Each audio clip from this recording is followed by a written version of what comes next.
to the FCS Championship semifinal from Big Sky Country in Montana. How could you even dream up a more beautiful scene for college football than this? The snow covering the mountains, the sun shining in late December, and what a matchup we have. One of the most anticipated FCS playoff games in history. The 3-seed Grizzlies from Montana have come down the road to take on the 2-seed, the Bobcats of Montana State. A brawl of the wild matchup. One of the great rivalries in college football with a spot in the national championship game on the line. The winner of this game will take on the winner of Villanova and Illinois State January 5 from Nashville. And hi, everybody. Dave Fleming, Brock Osweiler, Dawn Davenport is with us as well. We are so excited to be here. And look, I know it's FCS level, maybe the scene at Bobcat Stadium on a slightly different scale than what we just saw at Kyle Field in College Station.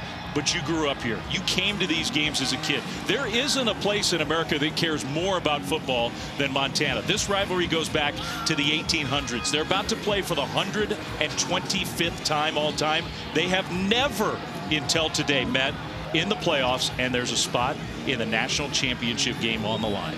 Well, Dave, this one hits different. Without a doubt, this is the biggest sporting event in the history of the great state of Montana. I can attest, I grew up here. It wasn't about the Iron Bowl. It wasn't about the game. It wasn't about the Red River rivalry. It was about the Cats, the Grizz, the Brawl of the Wild. These two programs mean everything to the people of Montana. Programs built on different values than the rest of college football that we see in today's landscape. Loyalty, toughness, discipline, but most of all, it's about the name on the front of the jersey, not on the back. Listen, this is going to be an all-time great game. This is the Brawl of the Wild playoff edition. Buckle up your chin strap. You're in for an all-time classic. Makes me want to go out there and play. I mean, there is just so much history involved with this rivalry game. It's one of the storied rivalries in the history of the game. And it goes back to 1897. What a great photo with the mountains in the backdrop. First time these two teams ever met. It was the Grizzlies who came out on top. It's been a all-time series of runs. Montana dominated in the early years. And then Montana State had their glory years. In fact, their last national championship team back in 1984.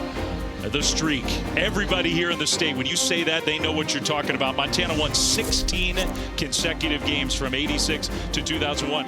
Recent years, though, the Bobcats have played better than the Grizzlies in these matchups. They've won 7 of the last 9, including when they met just a month ago in a classic game. So close back in Missoula. 31-28 Montana State came out on top. That's really why they're the 2-seed, why they're hosting this semifinal game, meeting for the first time in the playoffs ever here today. You said it, Brock. So much anticipation all week leading into this game. For more on that part of the story, let's go down on the field to Dawn. Yeah, Dave, the magnitude of this game seen across the state. You had high school basketball teams reschedule games so they wouldn't interfere with this kick time, knowing that everybody would want to watch. Get this, Montana State defensive lineman Paul Brott's been nursing an ankle injury. He told me his leg would have to fall off for him to miss this game today. That's how much it means to him, this team, and this entire state. And I've got proof for you. How about this? This was the most expensive ticket in college football this weekend. Secondary market prizes almost $700, a couple of $100 more than any college football playoff game. Safety Caden Dowler had a 3rd grade classmate he hadn't talked to in years hit him up for ticket help. Dave and Brock, all the stories I've heard this week are insane. It does not get any bigger than this today. A win on either side, Dawn, in this rivalry game today. Priceless for everybody who has gathered on both sides. You couldn't put a price on it. Montana, coached by Bobby Houck, who's in his 14th year, 2 different stints. He played for the Grizz. He grew up in Missoula. He knows this rivalry. He said what you did. This is the biggest game of any kind in the history of the state of Montana. He would know. On the other side, Brent Vegan, it's only his 5th year as a part of this rivalry. He has done a terrific job in Bozeman. He's been fantastic. In 5 seasons, he's already taken this Montana State program to 2 national titles. All he's done is win ball games since arriving. And today, you know he wants to get back to that national title more than ever because both head coaches are still chasing that first national championship as a head coach. you can only imagine what everybody down on that field is feeling. The stakes of the rivalry, which are already so high. And in this instance, meeting in the playoffs for the first time ever, and a chance to play for a national championship, which has eluded both of these programs for a long time. They are hungry for a championship in Missoula, in Bozeman, all across this great state of Montana. Bobcats won the toss. They defer. So the Grizzlies will have the ball first. After a touchback, we'll see the Montana offense come out on the field. It has been an explosive offense, particularly in the playoffs. And Keali'i Ayat, who's just a sophomore, the quarterback Brock for the Grizz, has had an outstanding year. Well, listen, not just a fantastic year, but what he's done in the playoffs. He's thrown for nearly 700 yards throughout 2 playoff games, 7 touchdowns, no interceptions, and completing over 70% of his passes coming into this ball game. He's been outstanding. What can the Cats do to get him off track early? The last game prior to the playoff when these two teams met, the Bobcats offense mostly kept him in check. Wow, great play on the ball there to start the game from Seth Johnson, the defensive back, to knock the ball away. Excellent job by Johnson, reading the quarterback's eyes, seeing that football coming out quick. And this is something the Montana State defense did in the first matchup against the Grizz. They really kept the passing game for Montana in check. Ayat only 186 yards in the first matchup. Ayat, whose dad was a star quarterback for Montana a couple of decades ago, throws this one toward the sideline. A diving attempt, incomplete. Trying to hit Blake Bohannon. Ball hit the turf, so right away, these Bobcat fans in Bozeman are going to get a chance to get loud. Listen, good defense by Montana State, but the wind is going to play a factor today. Ayat has been very accurate all season long. Wind gusts up to 25 miles per hour. You have to think that's going to affect the passing game. Grizzlies will substitute, and they're going to make Montana's offense wait. And Montana State thought about countering with a substitution of their own, but they hold off. And now a penalty flag is thrown, a false start. But you can hear how loud it is. I mean, it is very loud. False start. Offense number 6. Well, that's on Michael Wortham. He was the star a week ago for the University of Montana. 269 all-purpose yards and 3 touchdowns a week ago. Those are just some early game jitters for the 5th-year senior. So 3rd and 15. See how aggressive Montana's offense is. Cats showing pressure. Ayat making a protection change at the line of scrimmage. Ayat in the pocket, pressured very quickly, swings it out short left, and that pass caught by the star running back Eli Gilman, but he gets tackled well short of the first down, and so it's 4th down. Montana's going to have to punt the ball away. I love the cat and mouse game going on right now. Montana State shows pressure. Ayat makes a check, so then Montana State's defense makes a check. They're able to rally to the football by keeping eyes in the backfield. That's the start you want if you're a Bobcat fan. Special teams were a factor a month ago when these two teams met in Missoula. Ty Morrison, the punter, and Taco Dowler can be a very dynamic return man for Montana State. Back to receive. A nice kick here. Dowler, no fair catch signal. Makes the first man miss and then cuts it upfield. Back toward the middle. Stays on his feet and gets brought down from behind at the 40-yard line. But a nice punt return for Dowler. And so the Montana State offense comes out for the first time with good field position. Yeah, it's going to be led by Justin Lamson, the transfer from Stanford. Started his career at Syracuse, and he's really been excellent this year. You just saw the completion percentage. He's 70+. I think he's doing a tremendous job of making decisions. He has a lot on his plate. He hands the football off. There's a big-time RPO system. Am I throwing it? Am I keeping it? He can use his legs. A lot on his plate, but he's done an excellent job handling this offense and getting his offense into the correct play. Played really well in the quarterfinal win last week for Montana State. And a reverse play. First play from scrimmage with the quarterback throwing a big block. Well, that's one way to get in the game. Jabez Woods ends up carrying it for a gain of 8. Well, that's really good misdirection by Montana State early on. Keep an eye on the defensive end for Montana. He gets his eyes caught in the backfield, a little undisciplined. And that's what you're going to get early on in the game. There's so much emotion. We mentioned it. The stakes have never been higher for these two programs. So who settles in quicker and stays disciplined with their eyes and their technique? Both top running backs out there for Montana State. They'll give it to Jones. Left side, the speed back gets tripped up, but has a first down into Grizzlies territory for the first time, a gain of 5. Well, there's a three-headed monster with this Montana State rushing attack between Justin Lamson, Julius Davis, and Adam Jones. But watch the tight end, 86. Hunter Province out there on the outside. Excellent block. And that's why this team is so good at running the football. It's all 11 guys on the field. It's the offensive line, the tight ends, the receivers. Everybody's bought in on their job. And if you ask folks around here, why has Montana State controlled this rivalry of late? A nice throw. Lamson fitted into a tight window, caught for a nice gain of 12 and another Montana State first down. They're bigger, they're stronger under Brent Vigen as they have gone on under their 5-year head coach. This has become a more physical Montana State team. Without a doubt. And then this is also an area that Montana State needs to be better in than they were in the first matchup. Winning one-on-one on the outside. Montana is going to load the box. They're going to have 8 defenders in there all ball game trying to stop the run. Justin Lamson's going to need to hit the open receivers when they're presented. Jones with the carry, left side, nice cut, and a big gain on the ground. He got 10 and another Bobcat first down. Well, to the point you just made, Flem, watch this Montana State offensive line. You have to remember Brent Vigen. Where does he come from? North Dakota State. What do they do when they win all their national titles? They win the line of scrimmage. So he knew if he's going to build a program here at Montana State that can win at the highest level, you're going to need to win the line of scrimmage. This Cats offensive line, they are big, tough, and physical. Impressive start to their first drive of this semifinal game. And a pitch back to Lamson, who's going deep into coverage and really, I think, ended up taking a hit and just throwing it out of bounds. Good defense by Montana. Fantastic defense by the Grizz.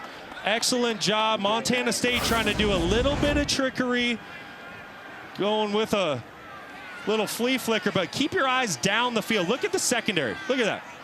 Where's he supposed to throw the football? Nowhere to go with the ball. Great job of staying disciplined and reading the keys in the secondary for Montana. So 2nd and 10. Dowler came in motion. They'll fake it to him. Lamson pressured again. Floats one out there, and it's snatched out of the air. Caught inside the 10 and down to the 5-yard line inside the 5 by Chris Long. Now the pressure was right in the quarterback's face, and Lamson still got it to Long. Lamson did an excellent job of getting this football off under extreme duress. But it's all set up by the play action. Watch what the backers do with the play action. It gets eyes in the backfield, and that's what allows the over route from the second level. See how those backers step up? When you have a rushing attack like Montana State does, you can't hesitate in trying to stop the run. Play action is going to be a big piece of this game today. Great job by Lamson getting that football off. 1st and goal. A fake. Lamson is going to walk it in. Touchdown, Bobcats. And what a statement on offense for Montana State to start this semifinal game. That was impressive.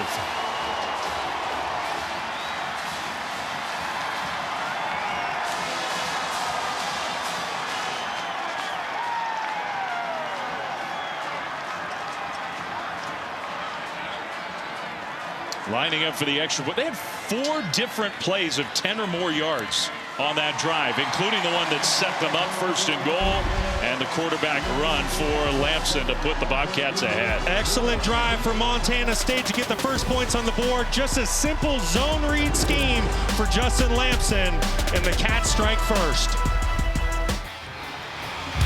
Well, what a cool scene here today in Bozeman, and every time these two teams get together, the history of the Brawl of the Wild. Maybe the greatest rivalry trophy out there. The Great Divide separates Bozeman and Missoula. You cross over the divide, come about 200 miles from Missoula down to Bozeman for this semifinal game.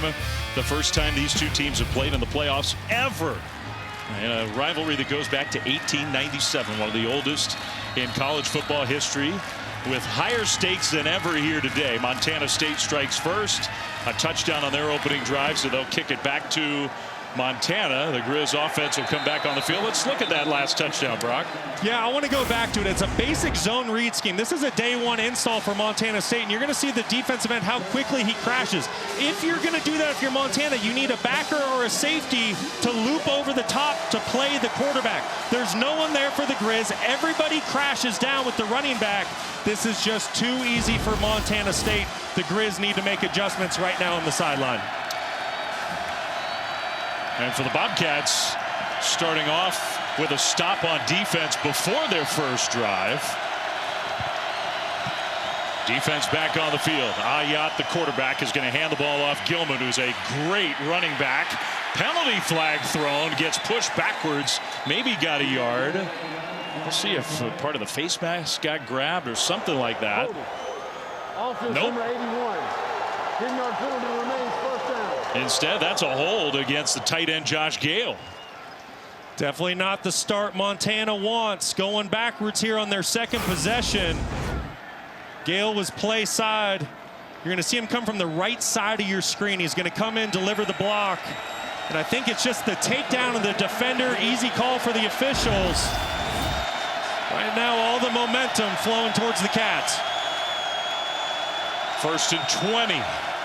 Play fake. Ayat throws right side. That one's caught.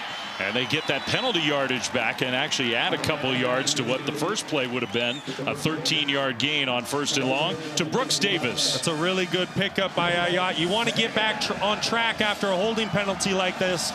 And you have to remember, this is a high-powered offense. Montana, in their 2 playoff games, they're averaging 51 points a game coming into today. Right now, the Cats defense doing a really good job keeping that in check. 2nd down and 7. Handoff. Straight ahead. No room there. Stuffed after a gain of maybe a yard. By the way, a couple plays ago, Brock, I think I noticed Caden Dowler, who might be the best defender for the Cats, sort of limp off the field. He's not out there right now. We'll keep our eyes on that. That would be a big loss for Montana State. We have to. Dowler came into the football game having interceptions in 5 consecutive games, 6 total on the year. What a loss that would be for the Cats. Maybe the big play of the Brawl of the Wild game from a month ago. Kenny Iden on the inside, number 11. Great pass rusher. That throw is caught right at the 1st down marker. Nice delivery to Schaefer, the tight end, and the Grizzlies have their first down of the game. Excellent job by the big tight end, Evan Schaefer, 6'5", 270 pounds, finding the soft spot in the zone defense. This is one of those deals. If Montana State does not want to play man-to-man on 3rd down defense, Ayat will pick you apart.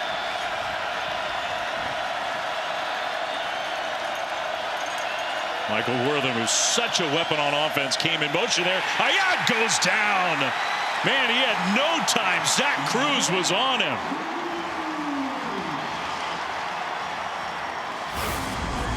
This is just a bust by the center, Klimzak. He's right here. And watch how the center slides to the left initially.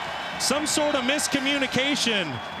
You got to give credit to Bobcat Stadium. It is loud, it is raucous here right now, and the crowd having an effect on the offensive line communication early on. So a big negative play, 2nd and 17 now. Ayat, play fake. Pressured again. Penalty flag thrown again. The ball's knocked down at the line of scrimmage. I think that's another hold. Maybe hands to the face. So we'll see.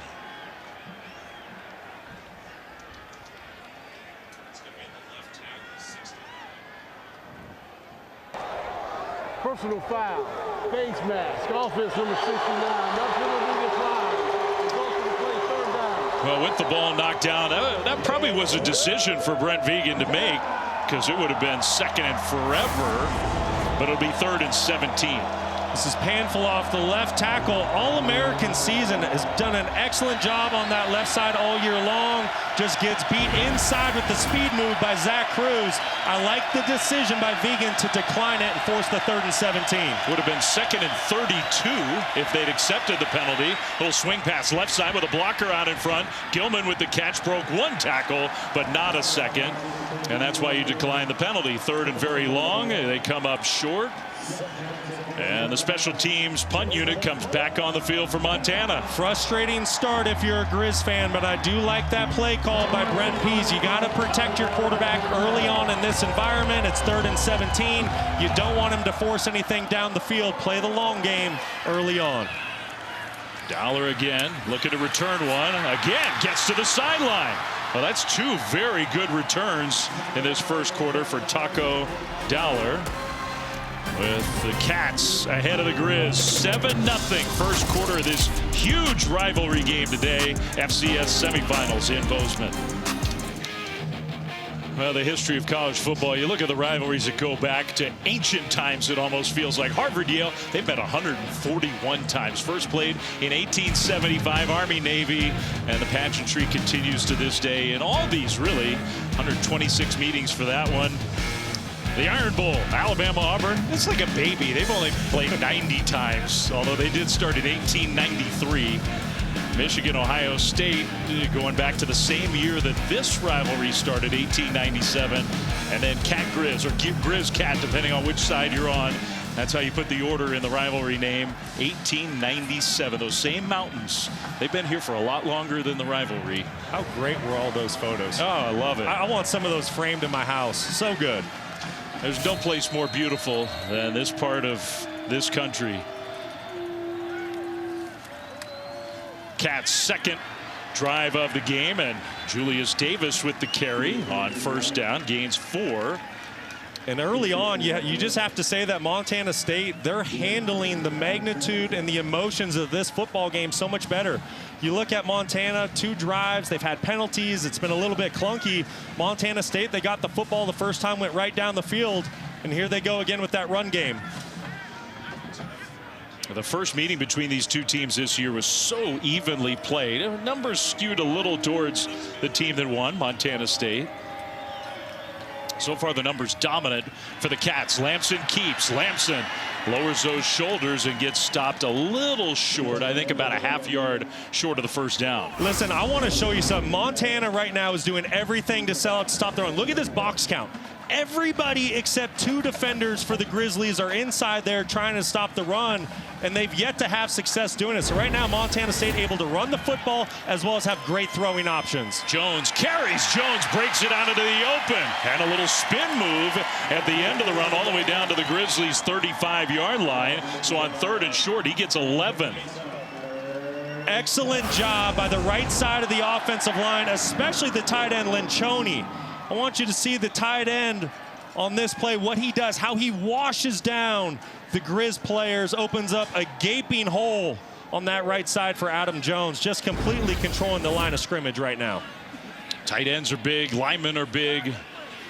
So far, Montana State just bullying. Lamson didn't have anywhere to go with the football, so he just ran it straight ahead. And he's just such a bruising runner for a quarterback. He gets 6 yards. Dave, we talk so much about preparing the same way, both of these teams, regardless of how big this game is.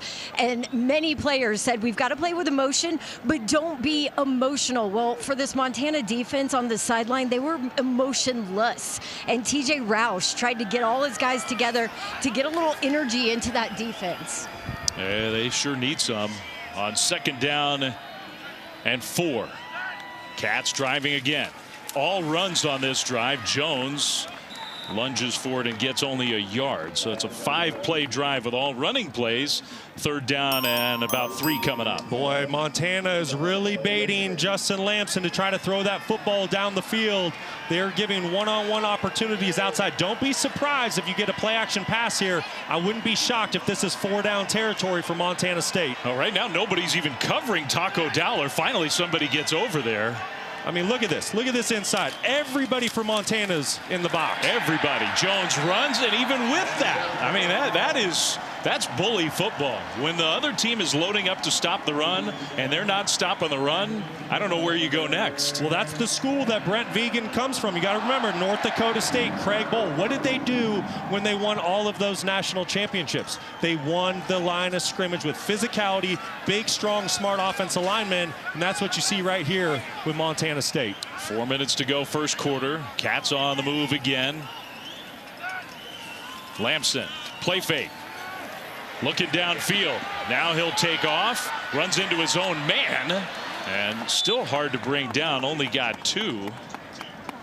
So they tried the play fake, and he didn't see anybody to throw the ball to. Well, this is the play action that I was talking about. He's trying to hit the tight end Hunter Province, and he works a corner out. If he takes this to the middle, look at this defense that Montana's taken. It'll be a gimme touchdown throw. Expect Montana State to make that adjustment and test the middle of the field very soon. 2nd down and 8 coming up. Be interesting to see these teams as the game goes on. You mentioned the wind early. How willing coaches are to try field goals with some wind swirling around. Lamson back to pass on 2nd down. That one right through the hands of Dowler, incomplete. Really good coverage by the safety, TJ Roush. That's good on good. 2 leaders of their teams, really good players here in the Big Sky Conference. Really tight coverage. It's going to be a fun matchup to watch throughout the day. Big 3rd down. Montana's defense has a chance to get a much-needed stop. Field goal from right about here would be about a 40-yard try. And Tuliau Pupu, the best pass rusher for Montana, is not on the field right now. 3rd and 8. Lamson in the pocket. Has time. Throws, and that one incomplete. Penalty flag thrown, though. He was trying to hit Chris Long, and it looked like there was a hold.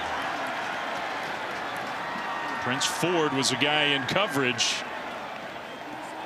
Another Montana penalty, it appears, and that's a huge one. Pass interference, defense, 15-yard penalty, and automatic 1st down. Well, that's on Prince Ford. He gets beat on the double move. Montana State trying to work Chris Long over the middle of the field. They sell like a short in, then they go to the post. Watch the middle of the screen. And Prince Ford just gets out of position and has to tug on the wide receiver. Easy call for the officials. And instead of maybe a 40-yard field goal try with a wind swirling, it's 1st and goal, Montana State. Jones takes a handoff. Jones, touchdown! Wow, the hole just opened up so wide, and Jones from 7 yards out makes it 13-0 Cats. I want you to watch the right tackle, Cedric Jefferson, and how he just wins his one-on-one matchup. This was a concern for the Grizz coming into the game. Their defensive tackles average only 250 pounds. It is 300 pounds across the board for the Montana State offensive linemen. And right now, it is just complete domination by the Cats up front. That looked like a busted extra point try, and the holder ended up having to fling it towards the end zone. It was not a good snap, and so that forced the miss point after try. But the dominance on the ground in the first quarter for Montana State, there's been no doubt about that. They lead 13-0. We're excited to go to Nashville. The FCS playoffs, there's only 1 game left after the 2 today. The championship game on January 5. For more information, you can visit NCAA.com, home for all NCAA championships. No matter how this game turns out, and right now it's 13-0 Montana State, there are going to be a lot of Montanans in Nashville, Tennessee in early January. Yes, they will be. They'll be loud. They'll be ready to have some fun, represent their university. It's going to be a special weekend back in Nashville. Well, let's see if the Grizz can sort of stabilize things in this game.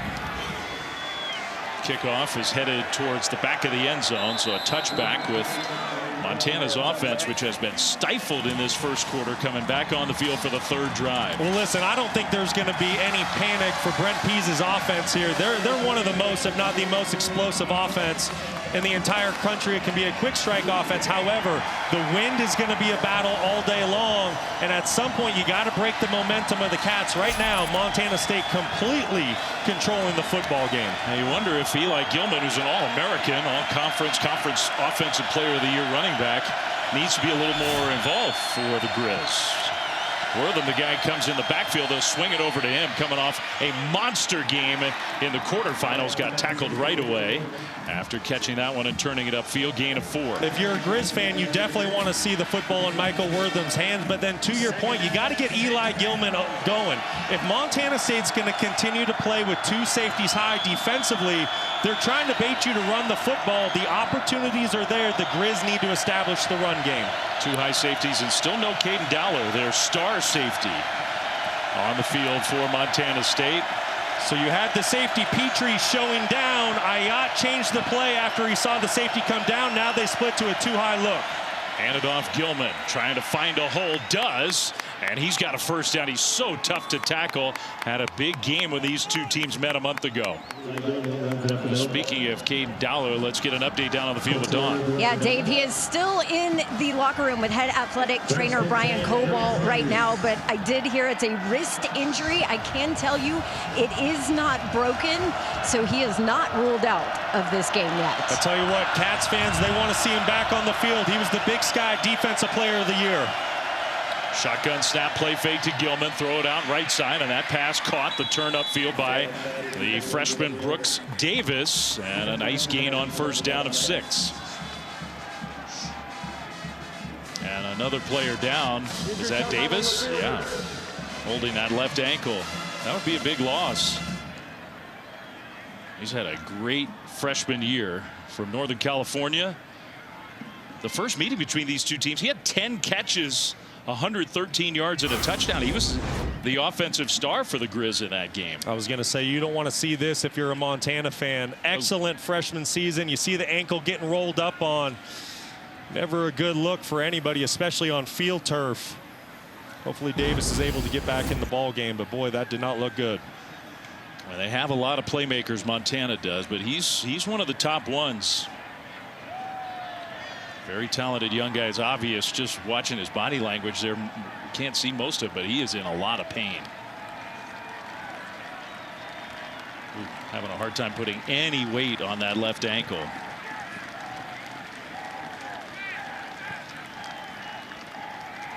So we'll hope for the best with Brooks Davis.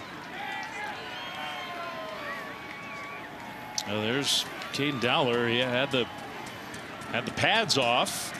Presumably, if he's back on the field, he'll get the shoulder pads back on, get the jersey on, presumably. We'll see. Maybe not. We heard he was not ruled out for the rest of this game. He's not coming in anytime soon if he's not wearing his pads.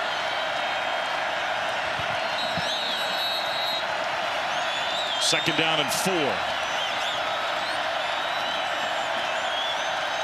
Kind of an awkward snap. Gilman takes it after getting it from his quarterback, bounces it left side into Montana State territory for the first time. First down, Grizz. Well, I tell you what, you got to give Brent Pease a lot of credit there. It was the shift in the motion pre-snap that got Montana State to play a 2-high safety defense. It gives run game numbers to Montana. Gilman did an excellent job of avoiding Kenny Iden. This is the run game that needs to get going for the Grizz if the Bobcats are going to play a soft zone defense. First and 10. Play fake. Swing it out right side. Wortham makes a man miss, but not a second. Got tackled after a short gain. Great job by Carr, the cornerback, putting that initial pressure on Wortham. But Wortham, one of the best all-purpose players in the entire country. He's always going to make that first one miss and try to find you a positive yard or 2. He had an all-time great game last week up in Missoula and helping the Grizz get to this semifinal game. Final seconds of the first quarter. Montana on the move for the first time. Ayat in the pocket. Another swing pass right side. Gilman. And Gilman, it took 3 Bobcats to get him to the turf.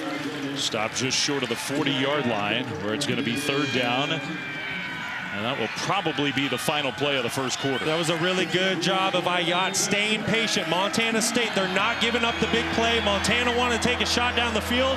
It wasn't open. Ayat checked it down. Great job. So the end of quarter number 1 of this semifinal rivalry game. 13-0 Montana State has the first quarter lead. It's a good place you're from, Brock Osweiler, the beautiful state of Montana. We'll be back after this message and a word from our ABC stations. Coach Bobby Houck with me. Coach, I saw you gather your offense around. What did you tell them? Well, just want to finish this drive in the end zone. We've got a good drive going. We're getting through our call sheet. We're kind of figuring out how they're playing us. So we need to finish this drive. Thank you, Coach. Thanks, kid. All right, Dawn, thank you. And a big drive and a big play right away to start the second quarter. 3rd and 6 across midfield. Kenny Iden trying to get to the quarterback. Plenty of time. Ayat finally throws, and he's got his man Gilman down the left sideline.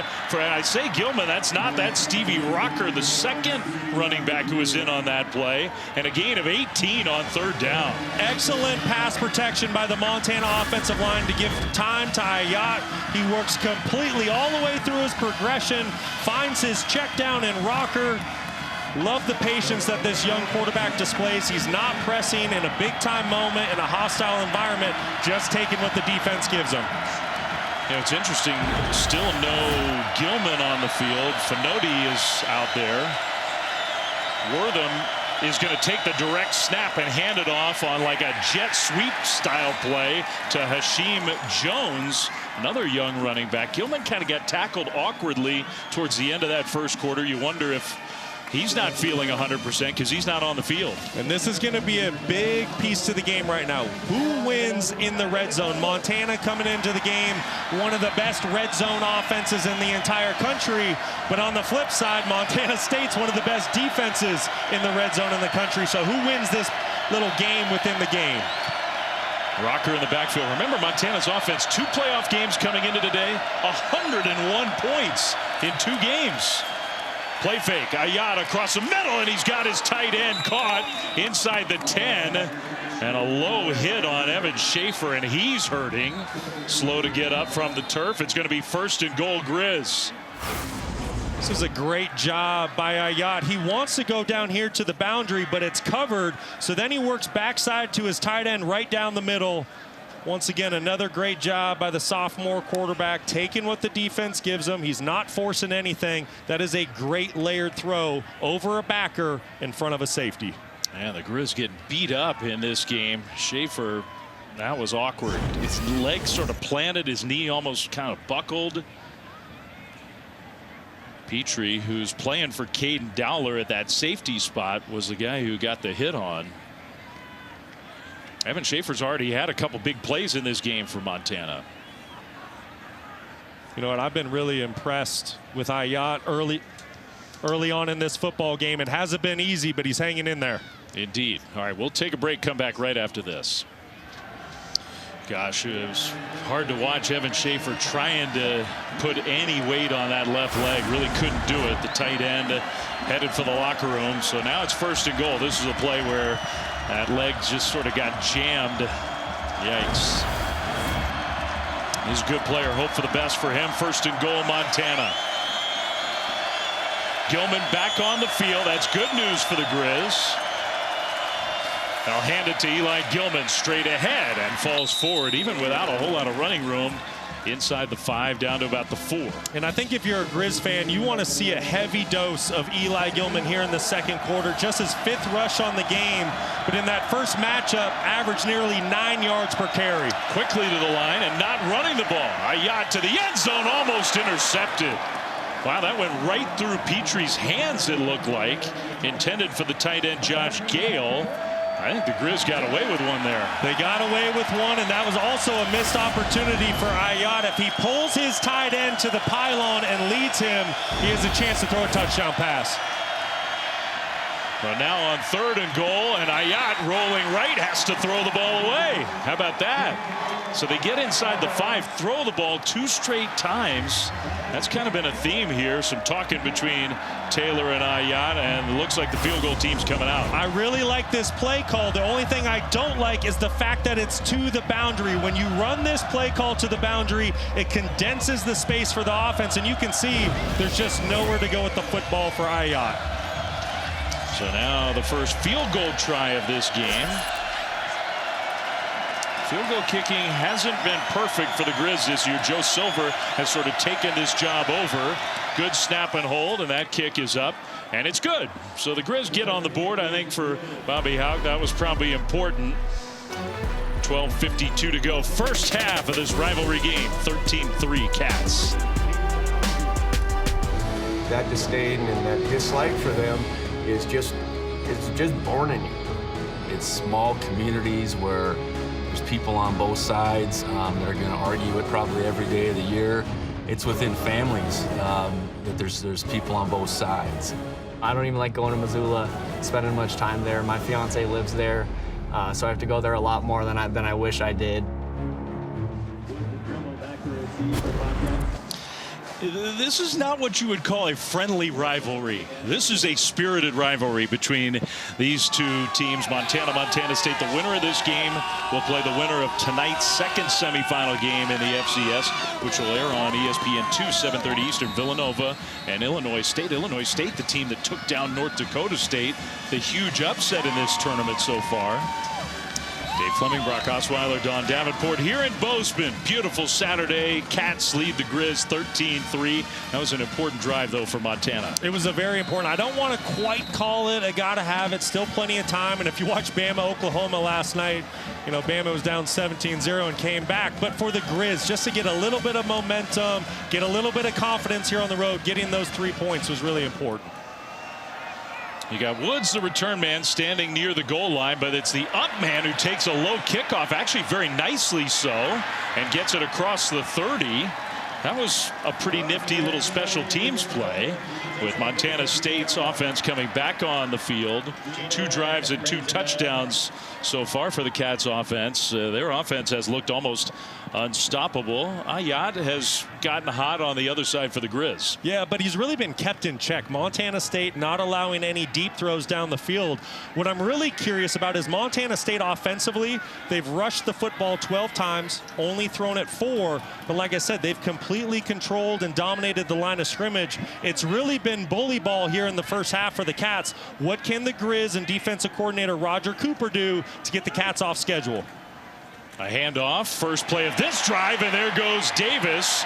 Another chunk play on the ground. Julius Davis, a gain of 10. Well, and there's that bully ball that we just talked about, and it's that interior. Watch the guard, watch the center, watch the other guard. They just completely wash away that defensive front 7 for the Grizz. And like I said before, the Grizz, their defensive tackles, they average 250 pounds. The Cats, they're 300 plus across their front. It's just going to be really difficult to stop that run today.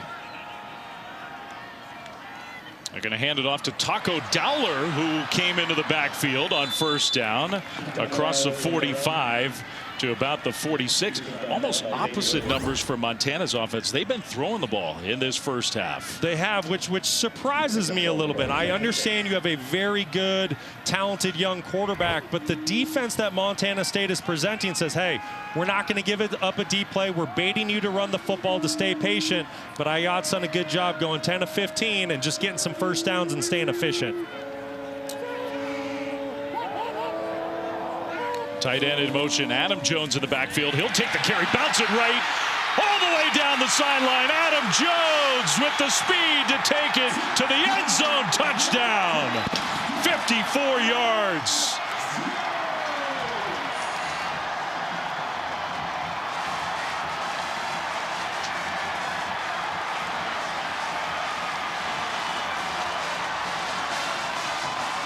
His second touchdown of this semifinal game already in the first half. He's the touchdown king of this Bobcats offense, and he's got explosive speed. The kid from Missoula taking it to his hometown Grizz.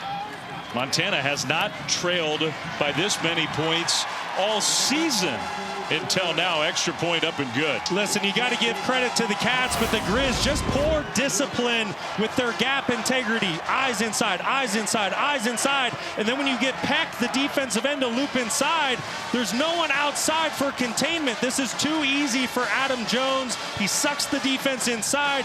Easy bounce outside. No one there to set the edge for the Grizz. once again, you got to give credit to offensive coordinator Pete Sturbick and the Cats offense. But right now, the Grizz are just beating themselves. Oh, wow. And you let that guy get outside, and there are very few players in the country who are going to catch him. It's game over. And that's what Adam Jones does. He can ground and pound and kind of be that thumper back inside the tackles, but he also has track speed when he gets to the outside.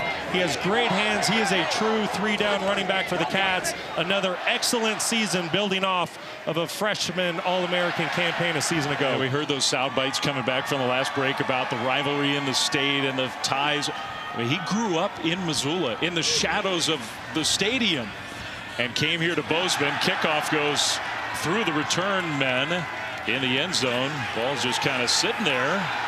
And the officials are talking about this. Did it touch a Grizz? If it touched a Montana player, that could be a touchdown. Stevie Rocker, and they're saying touch back. Yeah, I don't think it did. I got a second look at it. Wow. It was really close. Really close to two Montana players, but I think the football was untouched on the kickoff. Wow, almost a huge play on special teams.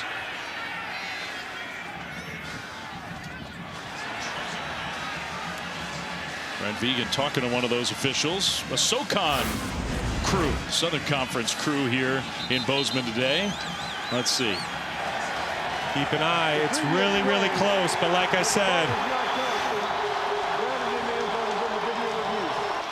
well, they are going to review it. I don't think that it did touch him.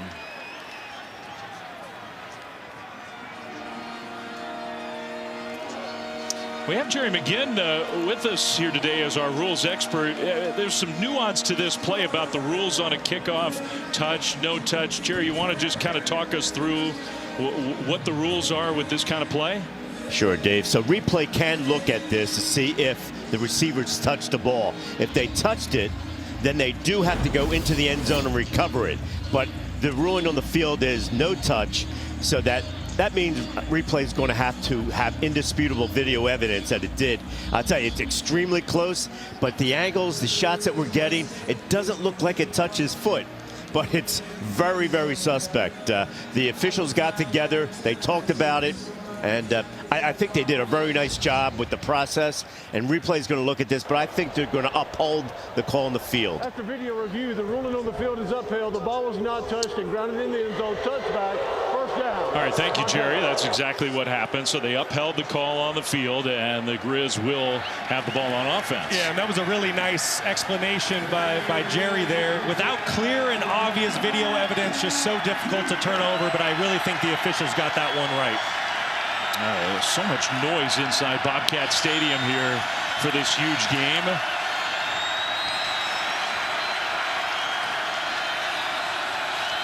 Gilman in the backfield along with Ayat, who play fakes it. And he's going to dump it short over the head of Gilman, incomplete. It's been one of the stories to me of this first half. Montana's just trying to get it done through the pass game. They really are. And listen, I understand why. Ayat had a terrific season, arguably the best quarterback at the FCS level. But once again, if Montana State is going to play a soft zone defense, at some point on first and second down, just take the 3, 4, 5-yard gain in the run game. 2nd and 10.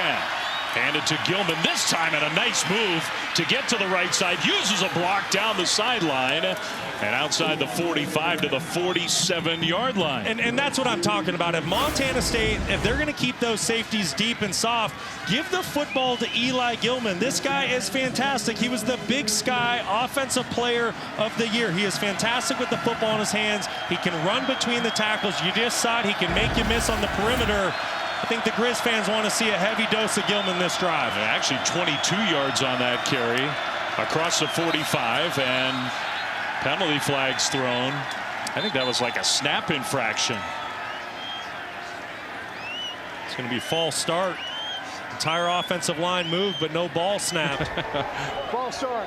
Offense number 79. 5-yard penalty remains, first down. I mean, he calls it on 79. You could really say the entire team except for the center.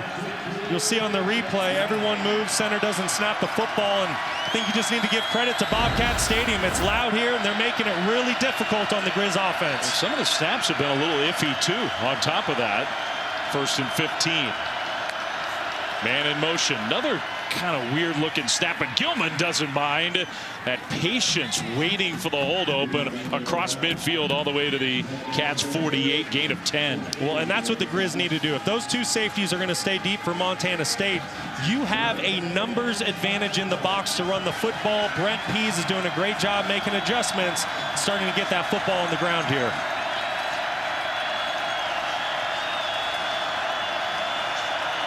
Second down and 5. Play fake. Throw out left side. Caught in the turn upfield for another Grizzlies first down. That's Blake Bohannon. Now listen, I get it. That might look like just a basic underneath pass, but when you start running the football, what do you get? Now you get a single safety deep. The other safety comes down to play run. Now you get one-on-one matchups on the outside. So as a wide receiver, you can throw it short at 5 yards, make one guy miss, you're going to get an explosive gain.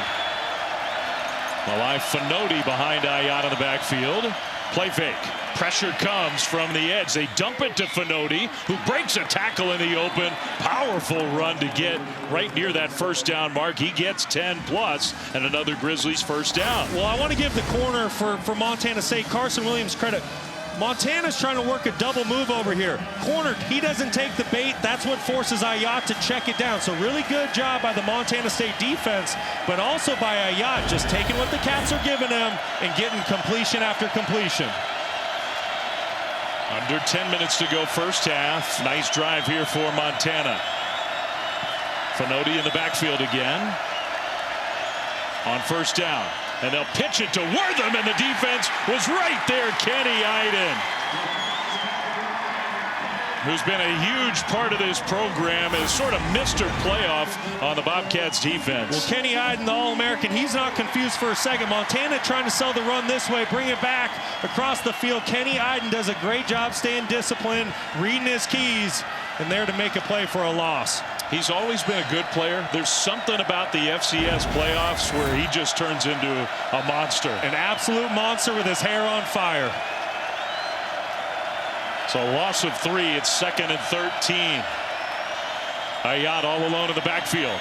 Throws it across the middle and a good open field tackle. Wortham made the catch, but Cole Taylor was right there to get him to the turf. That is an excellent job by the linebacker, Cole Taylor, former high school quarterback, but he's isolated with Michael Wortham one-on-one inside, maybe the best all-purpose player in the country.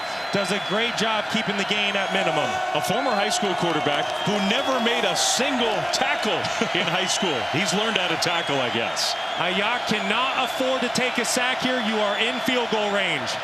3rd and 9, rolling right. Pressure comes, takes a huge hit, but delivers the ball on target inside the 20 for a Montana first down. Wow, what a throw. That is a big league throw by Ayat. Standing tall and strong, knows he's going to take a monster hit from his backside. Not phased for a second. Ooh. And you know what? That's what we see out of those quarterbacks from Hawaii. They're just built different. They're tough. Nothing phases them, but how about that shot by Zach Cruz, another Missoula kid playing for the Cats. Oh, wow. Ayat was slow to get up. Huddy is having a nice drive. First down, Gilman back in the game. Huge hole up the middle. Gilman, end zone, touchdown. And the first touchdown of the afternoon for the Grizzlies, who are not going away from 17 yards out. This is a great answer by Montana. It's just math. You have 5 guys on the inside for 5 guys. 2 high safeties. 1, 2, 3, 4, 5 against 5 offensive linemen. Great play design to run the football here. The box count is in your favor, and you give Eli Gilman that much space, he's going to make you pay. Extra point and a bad snap. Trying to improvise, but nowhere to go. Well, we've had both teams mishandle snaps, whether you're blaming the snapper or the holder on either play. And 2 point afters not converted. Fantastic answer by the Grizzlies here, starting to take what the defense has given them. Eli Gilman with the answer. A big game on both sides. Monday, 8 Eastern, ABC, ESPN, ESPN Deportes on the app. Niners in Indy to take on the Colts here in Bozeman. Beautiful Saturday, 20-9. The Cats over the Grizz with a big touchdown for Montana to stay in this game. Dave Fleming, Brock Osweiler, Don Davenport, Jerry McGinn with a spot in the FCS championship game on the line. The 125th meeting between these two teams. And the Montana State offense will come back on the field first. An update in studio with Kevin Connors.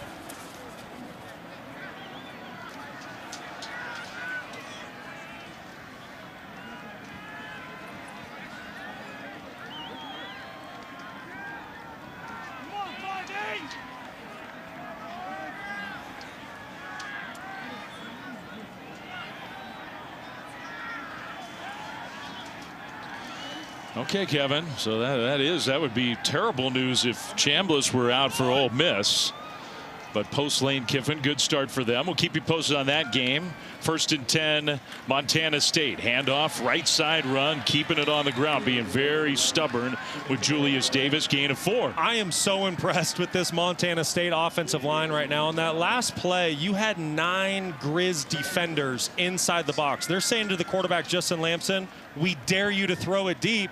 But the Cats don't need to do it right now because they're getting positive yards on 1st and 2nd down, regardless of how many defenders are in the box for Montana. So 2nd down and 6. Davis stays in.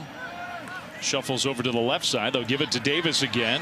Trying to bounce it right. And he gets positive yardage, but stopped short by Jared Ramos. So 3rd down coming up here.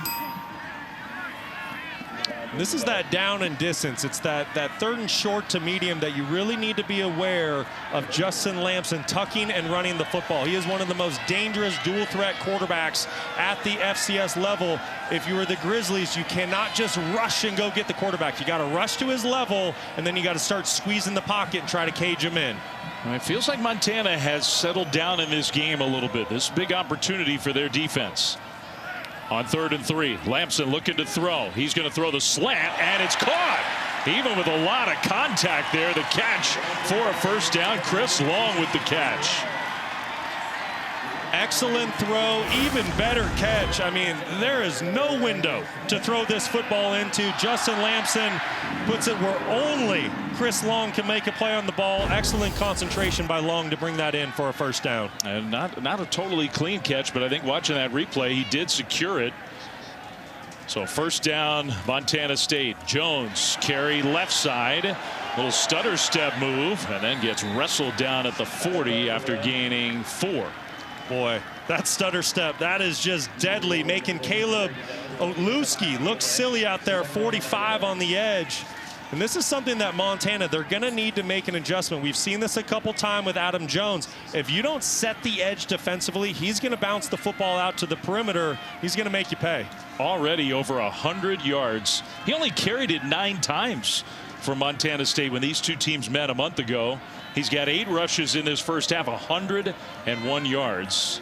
Empty backfield for Lamson on 2nd down. In the pocket, Lamson now flushed out to his right. He's going to keep it. He's got that speed. There is a flag, though, back around the offensive line area. So a 1st down if the play stands. I don't think so. It's going to be on right tackle, Cedric Jefferson. Holding. Offense number 73. 10-yard penalties remain. 2nd down. That's a big one. First penalty of the game against the Bobcats. Like I said, right tackle Jefferson. Pre-snap, I was circling the defensive end, Tuliau Pupu for the Grizz. He's yet to make his impact felt. I think he's one of the most disruptive defensive linemen at the FCS level. He draws a hold. And finally, if you're a Grizz fan, you're saying the Cats are off track here on 1st and 2nd down.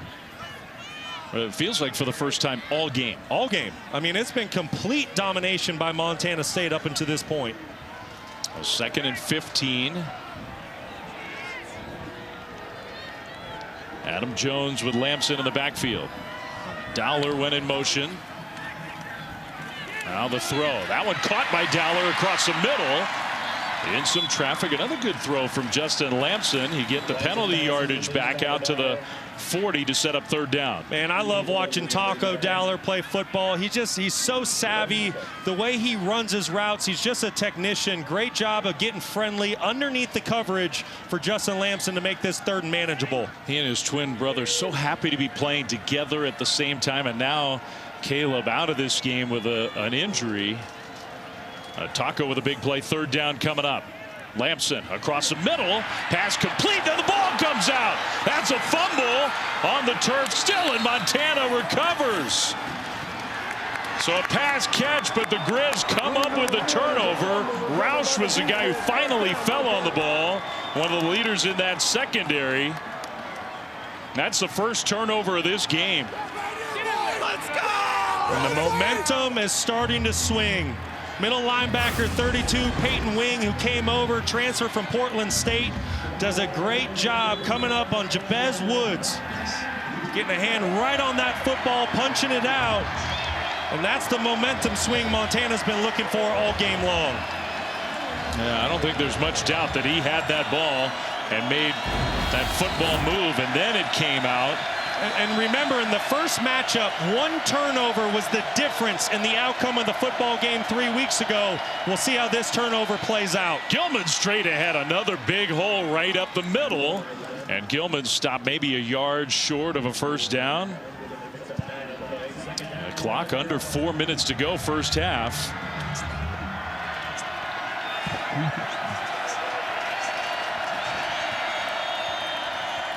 Gilman. This time not as much room, but plenty enough for a Montana first down. When you can see the shift in offensive philosophy by Brent Pease, if Montana State's going to play that soft zone defense, he's going to run the football, take what they give him.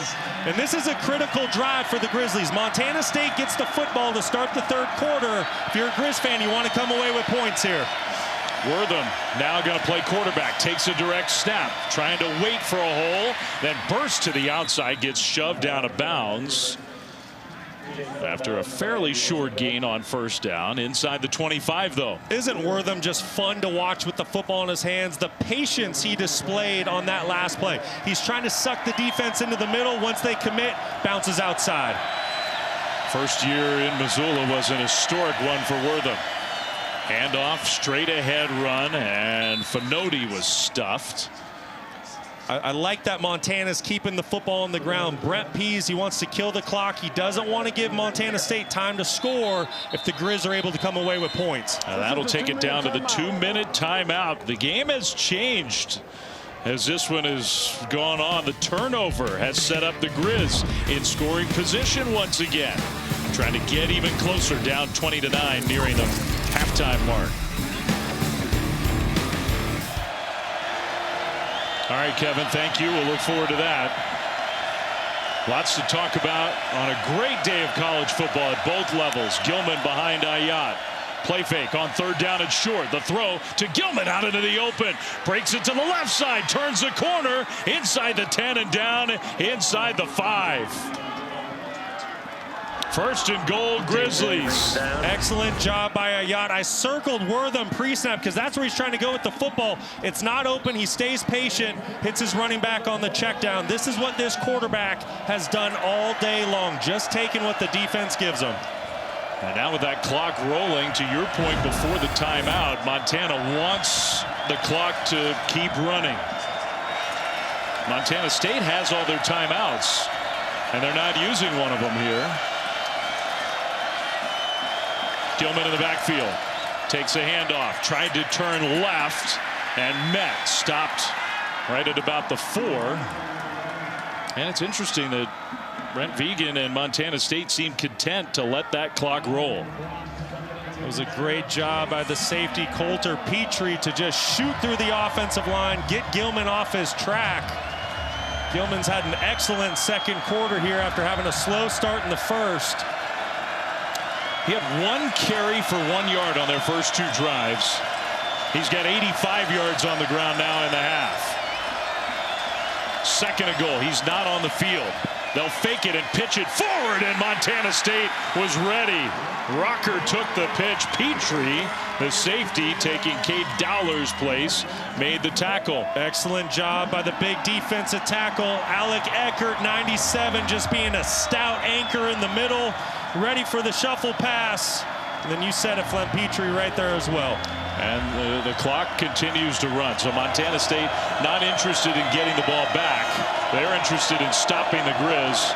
Meanwhile, Bobby Houck came all the way down the line and uses one of his timeouts before this 3rd and goal play. Ball spotted at the 5-yard line. So both sides will get organized for a very big play near the end of this first half. By the way, bowl season rolling on Monday afternoon. We got the famous Idaho Potato Bowl. Not that far from here over in Boise. Some of our crew got diverted to Boise trying to get to Bozeman. From Albertson Stadium, Washington State and Utah State. Kind of a Western regional interconference rivalry. Monday 2 Eastern on ESPN. Speaking of planes getting diverted and whatnot, how about a round of applause for the pilots that got our plane on the ground yesterday? High winds so we could be here. Tip of the cap to that crew. Not a great day to travel. We made it, and we're thankful we did. Oh, it got dicey. 3rd and goal out of the timeout. 16 seconds until halftime. Ayat all alone in the backfield. 4 receivers left. Looking right now. He's going to run. Ayat, end zone, touchdown. And what a finish to the half for Montana. They were down 13-0. They were down 20-3. Now it's 20-15 after the rushing touchdown from their young quarterback.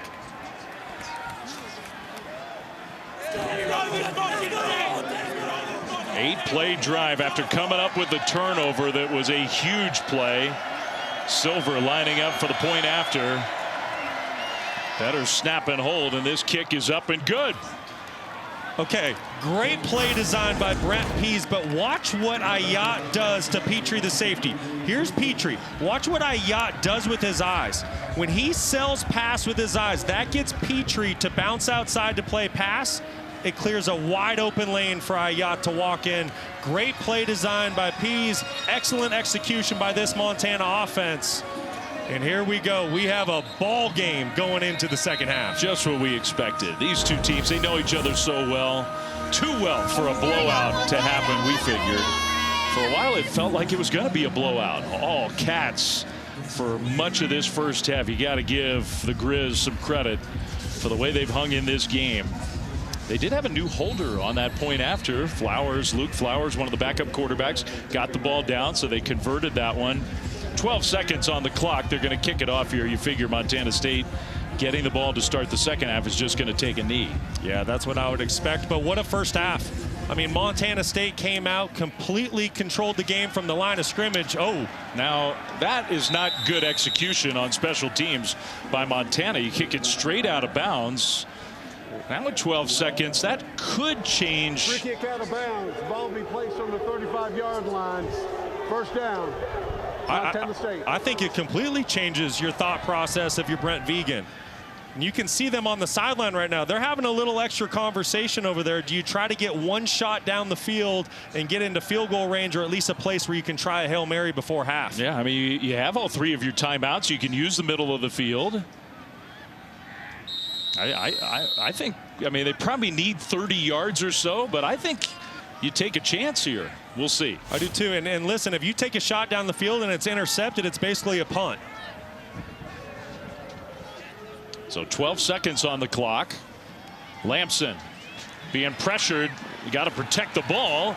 Got wrestled to the ground almost by the helmet. No penalty flag thrown, though. And that will be the final play of the half. So Montana State maybe was thinking about going downfield. Instead, they'll take it to the locker room. A totally different game than it felt like even, what, 15 minutes ago or so?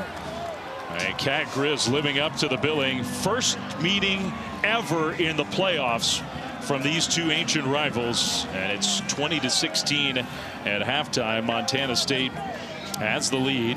Montana State will get the ball to start the second half. But without that comfortable advantage, Dawn's trying to get in position to talk to Brent Vegan, and Let's send it down on the field now to Dawn. Yes, thank you, Dave. Coach Vegan, Montana found a little bit of rhythm on offense. What was the difference from your defense? Well, they got good players, I guess. Maybe they made a couple plays, but the turnover is a big thing. You know, it's a lot different story if we can possess the ball there and not give them that opportunity. That's the biggest way I see it. Caden Dowler injured in the first quarter. What did you miss without him, and what do you have to see moving forward? Well, 10 other guys out there. Colter Preacher's going to go in and do everything he can. We got to work around what that adjustment is, but you hate to lose a great player, but that happens, and we'll move forward. Thank you, Coach. Yeah, absolutely. All right, 20-16, the halftime score. Kevin Connors, Roddy Jones, Jay Walker in studio after this message and a word from our ABC stations. And welcome back to the FCS Championship semifinal. Sun starting to go down behind us in Bozeman, Montana. We get ready for what promises to be a thrilling second half. After the game really changed dramatically, Montana State still has a lead, but much smaller than it once was. 20-16 as we start the third quarter. I think it would be fair to say it was a tale of two different games within a half of football, because Montana State was dominating. First three drives, scored 3 touchdowns. Montana punted on their first drive, kicked a field goal. They were down 20-3 and not looking very good. The offense perked up. They got a turnover on Montana State's last drive of the first half, and we got a ball game. That's right, Flem. It was all Cats in the first quarter, then the Grizz clawed back in the second. And here we go. Buckle up. It's going to be a great second half. First playoff meeting ever between these two old rivals, with a spot on a national championship game on the line. Dave Fleming, Brock Osweiler back with you here in Bozeman. I guarantee you there are a lot of nerves on both sides. There is. I mean, what a tight ball game you have here. And we just mentioned it. The Cats came out. They really controlled the first half, and they did that because of their line of scrimmage play, that offense and defensive line. But then give credit to the Grizz. They weathered the storm. They clawed back in the game when they were down 13 points. And here we go. We got a 4-point game in the second half. Winner gets a chance to go compete for a national championship. This is what everybody wanted this week. I mean, the bragging rights that are always on the line in this rivalry are amped up big time with the stakes in the playoffs. Julius Davis, first play from scrimmage, and what a tough run. Wow, he broke not just a tackle, but a big hit, wouldn't go down, and stumbled ahead, ended up getting 7 yards. Let's go down on the field to Don Davenport. Yeah, thanks, Dave. Montana head coach Bobby Houck told me that he felt like his team didn't do much different from the first to second quarter. He felt like they just finally settled in. That was the difference. But he did point out some defensive miscues, some eye issues, discipline in their eye game on defense. So you could see a change in defensive scheme at some point this half. Brock and Dave, though, his message to the locker room: best team wins. That's us. Let's go get it. Well, thank you, Don. Good stuff there. Only one penalty against Montana State in the first half. They commit a false start penalty here early in the third quarter. And that's a big one. That's right tackle, Cedric Jefferson. He had the big holding call earlier in the first half. Certainly not how you want to start the third quarter if you're Montana State. All the momentum went to the Grizz at the end of that second quarter. Montana State trying to capture some here. He's had the only 2 penalties for the Cats in this game. So instead of second and short, it's second and 9. Lamson in the shotgun. Pressured immediately, throws middle, and the pass caught by the tight end. That's Hunter Province. He gets just 3. And I thought it was interesting when we talked to Justin Lamson yesterday. It was a great conversation, but he said to us he felt like he missed some throws down the field in the first matchup against Montana. You've seen how the Grizz are going to play their defense. They're loading up to stop the run. There are opportunities outside to take a shot. When does Justin Lamson take one? Right away out of the locker room, 3rd and 5 for the Bobcats. Lamson looking left, now a middle, and a huge hit. The ball jarred loose, pass incomplete, and Taco Dowler is down, face down on the turf. Micah Harper put the hit on, and Dowler only now getting up. His brother's already out of this game. The Cats fans wanted a penalty on that hit, but no flag was thrown. Dave, you got to think the booth is going to look at this for targeting.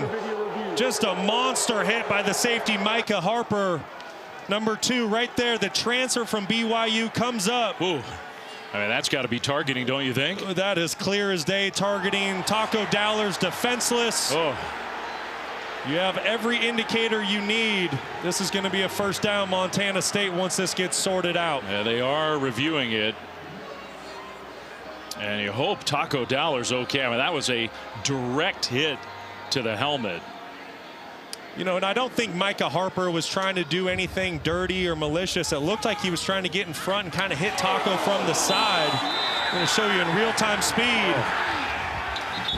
Unfortunately, when you play that fast, these are the plays that sometimes happen in a game. You just got to hope Taco Dowler's going to be okay. Well, we have Jerry McGinn, our rules expert. Jerry, you've had a chance to look at that play. What do you think? Well, I'll tell you, Dave, from what we're seeing, we have a defenseless player, right, the receiver, and the defensive player, he's not looking at what he's hitting because we want his head up, wrap up, head to the side. His head was not to the side, so I'm looking for replay to, unfortunately, to discuss removing number 2 from the game. It's not a good hit. Yeah, that's the other thing. It wouldn't just be a penalty and a first down. Thank you, Jerry. It wouldn't just be the penalty and the first down. Micah Harper would be out of the game. After video review, there was personal foul targeting. Defense number 2. Drives out to the head and neck area of the defensive player. 15 yards. In the previous spot, automatic first down. Number 2 is disqualified from the contest. It's just really unfortunate for Micah Harper. Like I said, I don't think he was trying to be malicious there, but you have to remember, if you're a Grizz fan, if Montana finds a way to win this football game, unfortunately, Micah Harper is now going to have to sit out the first half of the national championship because of the targeting here in the second half. Yeah, he's one of their better players on the back end, that's for sure. In the immediate here and now, that is a big first down instead of a 3 and out to start the third quarter. Dowler on the sideline. Jones is going to get it and get drilled. Well, that play just took a long time to develop. And the Grizz, Peyton Wing, who's made some big plays, he saw that coming. Excellent job by Peyton Wing, just putting his eyes exactly where they needed to be. Bobby Houck said it, I want my defense to play with good eye discipline. Well, this is textbook eye discipline by Peyton Wing, not fooled for a second with the eye candy presented by the Cats. And there for the tackle for a loss. Montana finally coming up with some negative plays on defense. Montana State to the line. 2nd and 15. Lamson, plenty of time, throws, and that's Dowler back on the field, makes a man miss, still going, and gets all the way to midfield. Well, that's good to see, just hoping that the kid was okay. Taco Dowler right back on the field and makes a play. So great to see Taco back in the game. You're going to see Taco just one-on-one at the top side, does an excellent job of winning at the line of scrimmage, creating separation. And how about the toughness? He just got his head completely knocked off, right back in the ball game, not missing a play. That's a big play to set up 3rd and 5 instead of 3rd and long. Lamson in the pocket, takes a hit and throws it out of bounds. Sailed it right over his receiver's head. And the punt team's coming out. So on 3rd and 5, the pass play incomplete. Montana forces the punt. It was a really good job by Siu Malo, the nose tackle for the Grizz, getting the hit on Lamson. And you see Lamson right now hobbling off the field, something we're going to want to keep an eye on. Hopefully that knee's okay. Yeah, low hit. First punt of the game for the Bobcats. And fair catch made just inside the 20 by Drew Deck. So the Grizz get a stop to start the third quarter. Coming from behind here in Bozeman on the road with a spot in the championship game on the line. Well, an exciting first half here in Bozeman, and it all started with Adam Jones on the ground for Montana State. What a first half he had. Just completely unstoppable, went for over 100 yards on the ground, but then it was the fumble forced by linebacker Peyton Wing that really kind of swung the momentum for Montana late in the second quarter, and then Ayat did a terrific job on the quarterback draw, scoring right before halftime, and that's really when all the momentum went back to the Grizzlies, and we'll see if they retain it here in the third quarter. Their defense just got to stop, so 12:02 on the clock. Montana already having scored 13 unanswered. Ayat Play fake is going to throw, and that one complete along the left sideline. That's Blake Bohannon for a gain of 6 on first down. Tell you what, I've been really impressed with Ayat's accuracy today. 18 of 24 for the ball game. And you have to remember, we have wind gusts here in Bozeman up to 25 miles per hour. Really impressive. Feels like to us that wind is picking up a little bit as the game goes on. 2nd and 4. Another play fake. Ayat down the field, and Wortham wide open for the catch into Montana State territory, all the way down to the 46-yard line. 28-yard pass play. Well, Michael Wortham, just a savvy football player. Watch how he kind of lulls the defender to sleep, and then he shoots it up the hash. Excellent job. Just keep an eye. The Bobcats, they were really in kind of decent coverage, and then when Wortham hit the gas, became wide open. Biggest offensive play of the game for Montana. Gilman gets his first carry of the drive, and he's been tough to stop. A run along the right sideline that gets another 11 yards on the ground. I know Bobby Houck said to Dawn that they didn't change anything from the first quarter to the second quarter. I disagree. They gave the ball to that guy. Yes, they did. That's the biggest difference, and we talked about it the entire first half. Montana State, they want to keep a lid on their defense. They want to play a soft zone coverage. They don't want to give up the big play. Well, if you're going to do that, Montana needs to rush the football. Gilman have an excellent second and third quarter. He'll get it again. Kind of ran into his own man, the tight end, and then gets pushed backwards. Maybe they'll spot him at the line of scrimmage. No gain on first down.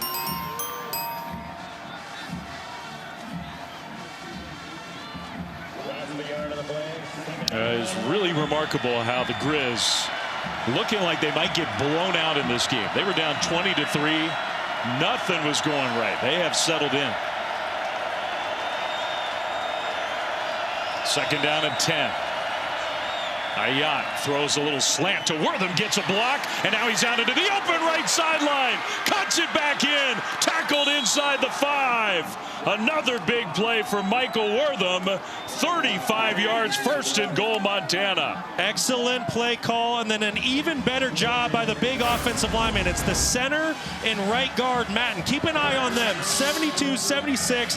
Excellent kick out blocks. All Wortham needs to do is use that speed out in the open field. Excellent time. Screen call by Brent Pease. 2 big plays on this drive. Wortham a little banged up after the end of that play. Power formation. Gilman gets it. Gilman pushing, and he got stopped just short of the goal line. 2nd and goal coming up for the Grizz. Well, I tell you what, it really feels like Montana has the Cats on their heels. We mentioned it, first quarter, Cats came out swinging, really didn't miss on anything. Then you get that turnover, and that momentum has shifted. It's all Grizz right now. 2nd and goal. Ayat is going to throw. Touchdown, Montana. The tight end, Jake Olson. And the Grizz have their first lead of this semifinal game.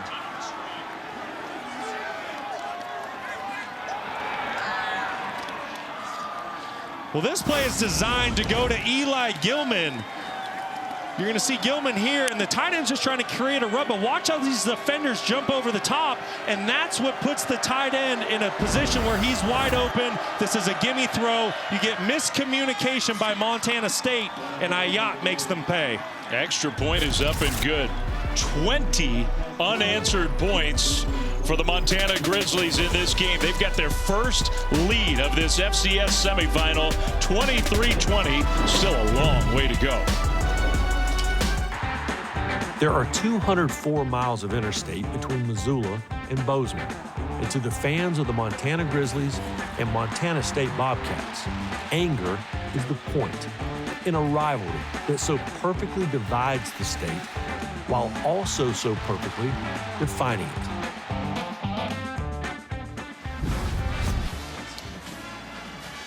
And the stakes have never been higher than they are this afternoon. How about the Grizzlies of Montana? 20 unanswered points. They were down 20-3, and it did not look like they were going to be competitive today. Now they have totally flipped this game around.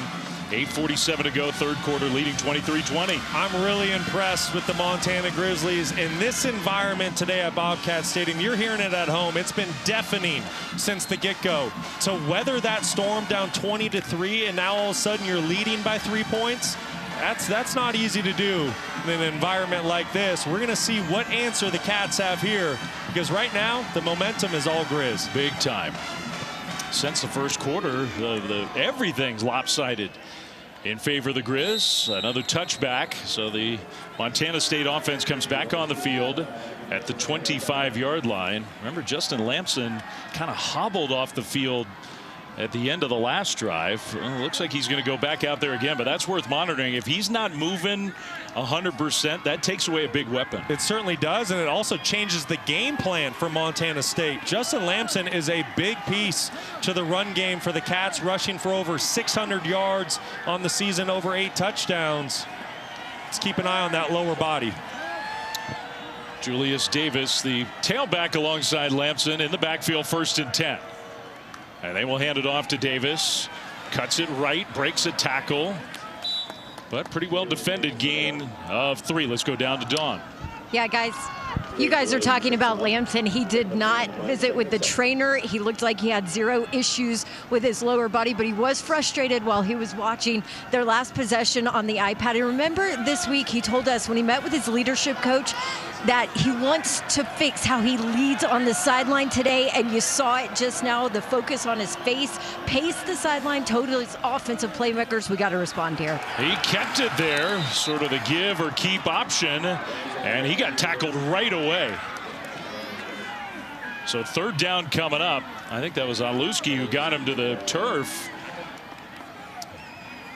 Montana, we're giving a lot of credit to their offense, and their offense has kicked it into gear. Their defense has found some answers. Yeah, they really have. They got pushed around early on in the ball game, but it's almost like a flip just switched, and they're bringing the fight right now to the Cats. Keep an eye at the top of your screen. 58, Tuliau Pupu. I believe he can make a difference in his pass rush. Lamson steps up, going to try to run for it. Lamson, tough guy run, gets the 1st down. No slide there with the stakes here this afternoon, gain of 9. Well, we talked about this earlier in the game. If you do not cage Justin Lamson inside the pocket, if you do not have rush lane integrity, he is going to hurt you with his legs on 3rd down. You saw the gaping hole there. It's important. Defensive tackles, you need to build the wall. Defensive ends, you rush to the depth of the quarterback and then you start to squeeze the pocket. That is not what the Grizz did there. Great job of Lamson getting a fresh set of downs when his team desperately needed it. First conversion of the 2nd half for the Cats. Lamson back to pass. Going to go deep, middle, and incomplete. Trying to hit Ryan King, but well over his head, 2nd down. And that's exactly what Justin Lamson talked to us about yesterday. He said in the first matchup, I missed Ryan King on that exact same throw, a big post down the field.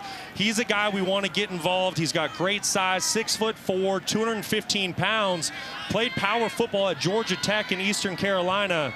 Just a football that was overshot by Lamson. 2nd down and 10. Handoff Adam Jones. Jones straight ahead. Jones across the 40. Out close to the 43-yard line. And you wonder, last time they had 3rd and about this distance, Brock, on their last drive, they threw the ball incomplete, punted it away. You wonder if they have a different philosophy here. Well, when you get to that 3rd and 4, 5, and 6, it's really tough. As good of a running football team as you are if you're Montana State, as you said prior, the Grizz are doing a much better job of containing that. I do think at 3rd and 4, don't be surprised, though, if the Cats keep the ball on the ground. They're just such an excellent running team. They will throw it. Lamson in the pocket, plenty of time, delivers. And that pass is caught. And the extra effort to make sure Dane Steele gets the Montana State 1st down. You know, I'm really surprised with the Montana defense. They play zone coverage, and I want you to see these flat defenders. They just kind of get soft. They drop to the sticks, and that's what allows the underneath route. If you're going to play that soft, this is just too easy on a 3rd and 4. Usually you see teams 3rd and 4, 3rd and 5 or less go man coverage to make it more difficult on the quarterback. 1st and 10, Montana State. Dowler in motion, instead give to Davis left side. Hit the hole and gets shoved out of bounds. Hopefully everybody over there is okay on the Montana sideline.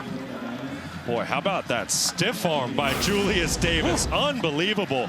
I tell you what, 5'10", 210 pounds, former Wisconsin Badger. This guy, he runs the football with bad intentions. He is tough to bring down. That was quite the stiff arm. He left Prince Ford wondering what just happened.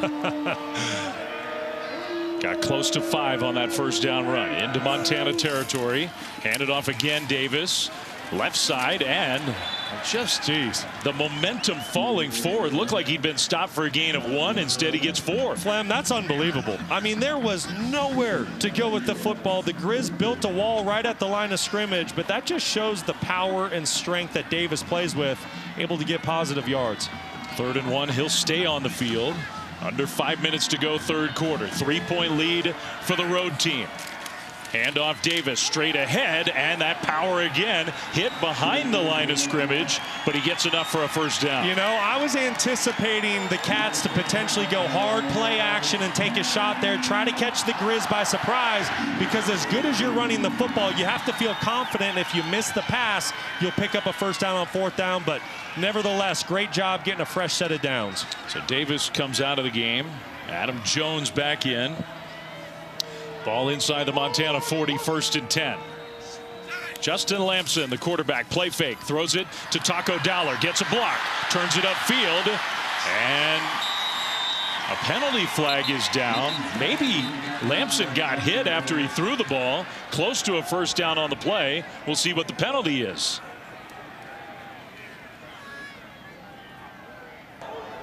Personal foul, roughing the passer, defense in the 58.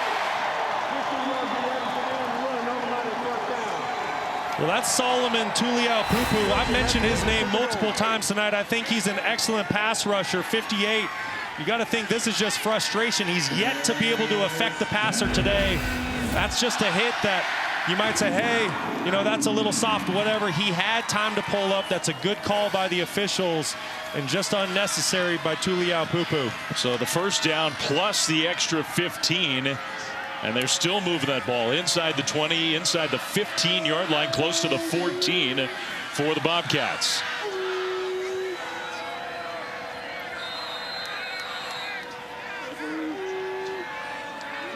Jones shuffles left side. He'll get the handoff running right and falls forward for a gain of 2, maybe 3 on first down. Well, a drive that the Bobcats needed just to kind of build some confidence back. Amazing how this game just turned 180 after Montana State dominated the first quarter. That's right, Flem. I mean, if Montana State was not able to convert a couple 3rd downs on this drive, you really just felt like the pendulum had swung to the Grizz. Really good job by the Cats putting together an excellent drive here. 2nd down, Lamson looking to throw. Hits Dowler, turns it up on the sideline, gets knocked out of bounds, but enough for a first down. It's going to be 1st and goal, Montana State. Lawler knocked him out. Dowler's taken some big hits, including the targeting. Gets up. What a route by Taco Dowler. Grizz playing man-to-man coverage. Dowler sells the shallow cross, does an excellent job. Then he puts on the brakes, pulls out on the return. Completely lost the defender for the Grizz. I said it before, Taco Dowler, just a route technician, so much football savvy, just a ton of fun to watch play. You got the power back Julius Davis in there. Extra tight end. Handoff Davis, 1st and goal. And he'll get stopped well short. Maybe got a yard on first down. Jake Mason made the tackle. I expect the Cats here to keep this football on the ground or go play action bootleg, get Lamson out to the perimeter. His legs are a weapon, as we all know. But just with the size and strength advantage inside for the Cats, we've mentioned it. They're all 300 plus. Defensive tackles for the Grizz are 250 pounds. Davis out, Jones in. 2nd and goal. Lamson pitches it to the tight end, and he will get in. Touchdown. Rocky Lencioni, the freshman tight end, took the little pitch forward pass for a 2-yard touchdown catch to put Montana State back in front.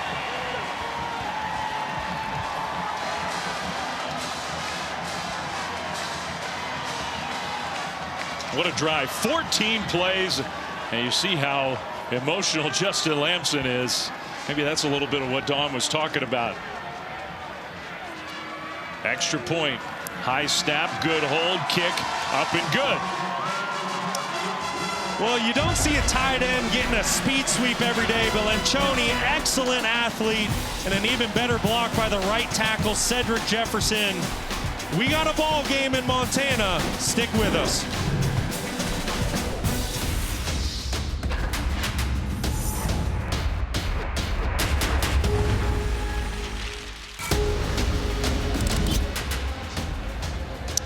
Well, in a lot of ways, the CFP modeled after the FCS playoff format, which starts with a bigger field. We're down to 4 in about 17 minutes of game time. We think we'll be down to 3. Winner of this game will play the winner of Illinois State Villanova for a national championship on January 5th in Nashville. Low kickoff after Montana State goes back ahead 27-23. Now the Grizzlies offense comes back on the field. They punted their first 2 drives, Brock. They've been unstoppable since. They really have. They've scored on their next 4 drives, and it all started with the great run by Eli Gilman, just kind of splitting the safeties and linebackers. And then I thought Ayat did an excellent job of selling pass, getting the defense to drop, and then running it in on the quarterback draw, and then taking advantage of the miscues and communication in the Montana State secondary. Both DBs went with Eli Gilman, tight ends wide open. Ayat sees it, makes the Cats pay. Finding ways to get Gilman the ball, Wortham the ball. Ayat's been excellent. Gilman breaks a tackle, not a second, gets 2 or 3 on first down. Well, now what point can Montana State get Montana off schedule? Because we just said it, first 2 possessions for the Grizz, punts, and then they score on the next 4. This defense really needs to lean into Bobcat Stadium right now. Do something to confuse this Grizz offense and take back the momentum. Second down. Ayat gives it to Gilman. Little spin move, trying to get to the corner, and he's going to go backwards. That was a good tackle there by Petrie. Remember, he's a guy playing for the injured Caden Dowler to set up 3rd and long. Boy, and he's done a really good job filling in for some massive shoes with Caden Dowler, the Big Sky Conference Defensive Player of the Year. It's had a nice game, but this is the stop the Cats need. Bobcat Stadium is about to come alive on this 3rd and 6. And I would imagine Kenny Iden is going to get involved, number 11.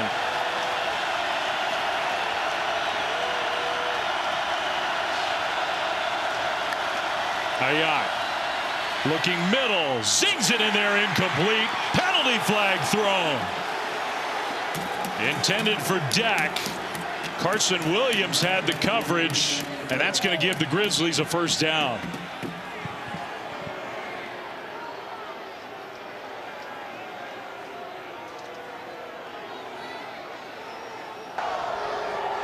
Pass interference, defense number 8.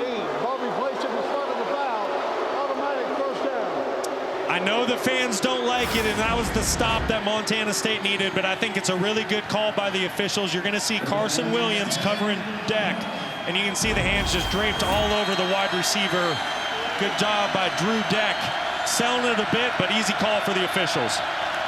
Finoti in the backfield. Ayat looking to throw, swings it out to Finoti, and that block just got blown up.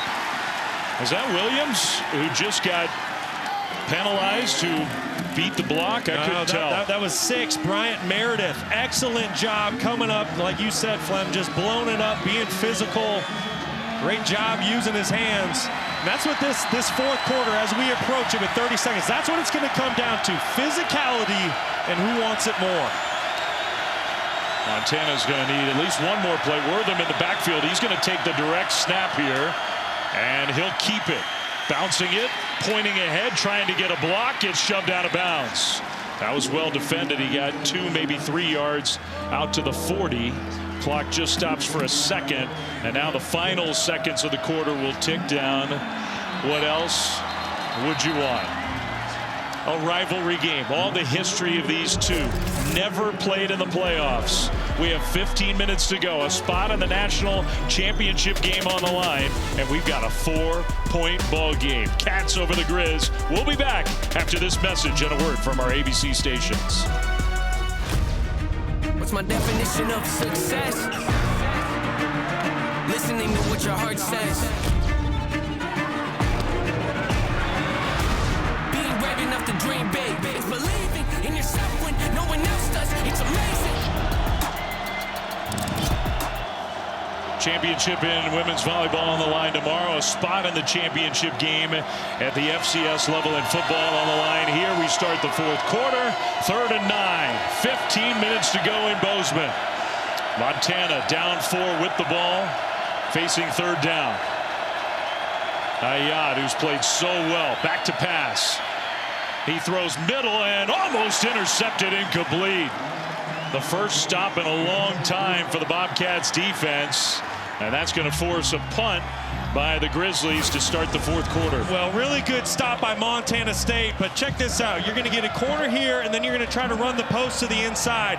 If Ayat leads the post, there's an opportunity for a big play. But you got to give Montana State credit. Excellent coverage by Seth Johnson down the field. Well, that's the first stop for the Bobcats defense since midway through the first quarter.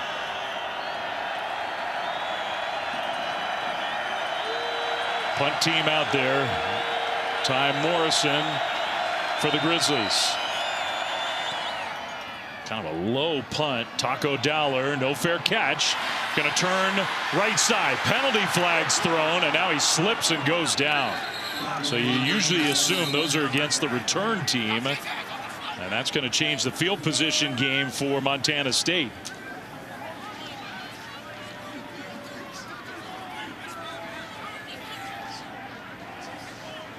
Penalties starting to be more of a factor on both sides in this game.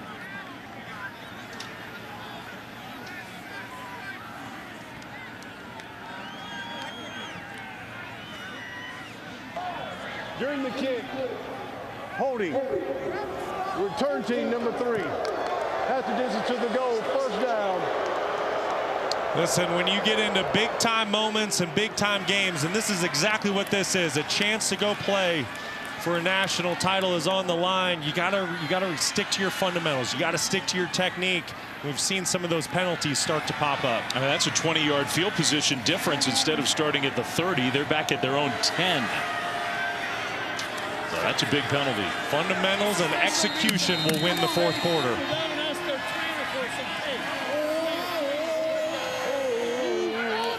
Lamson, hands off. Davis, first play of the drive. Julius Davis, he has done some tough running today. A gain of 8 on 1st down. Yes, he has. Just a physical downhill bruising back. Arm tackles are not going to get Julius Davis to the ground. He's had an excellent second half here. Over 4 yards per carry. Jones has been the more explosive back, but Julius Davis, he has really been tough to get down. 3-headed monster in the backfield. Adam Jones, Julius Davis, and Lamson. All out there right now. On 2nd down, Davis will get the 1st down. Protects the ball as he stumbles ahead to the 23, gain of 5. I mean, this kid is just a bowling ball.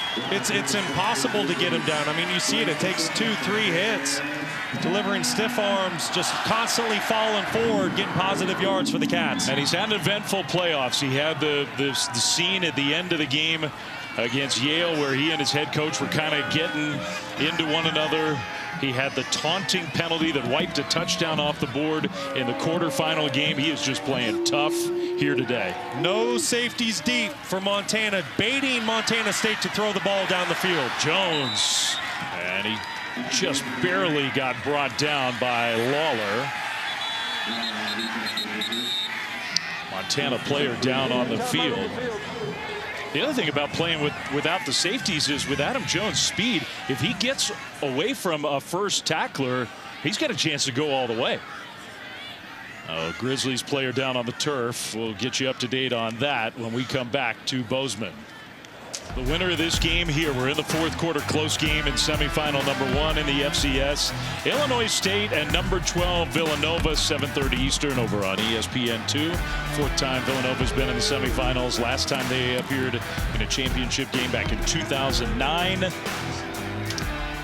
the winner of this one will take on the winner of that one.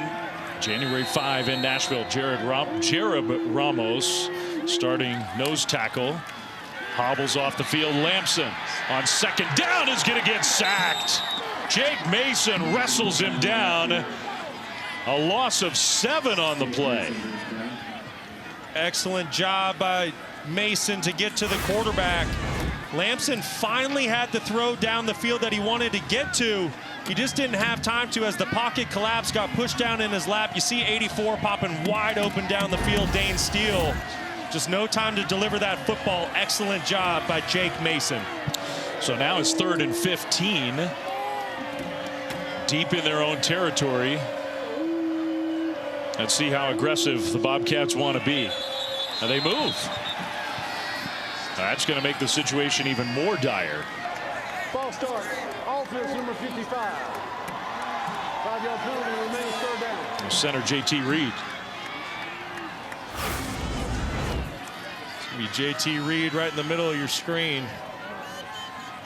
Just back-to-back miscues for Montana State. You take a sack, then you compound that with a false start.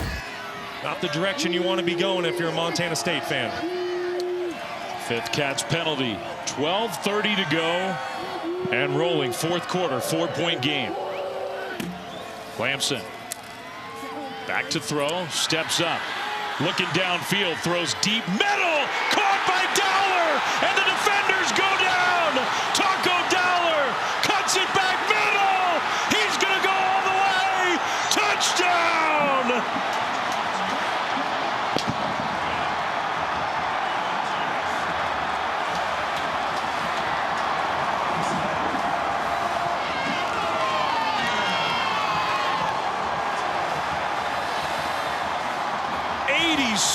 Yards on 3rd and forever. They finally hit that big play downfield. 33-23 on the biggest play of this semifinal game. Amazing.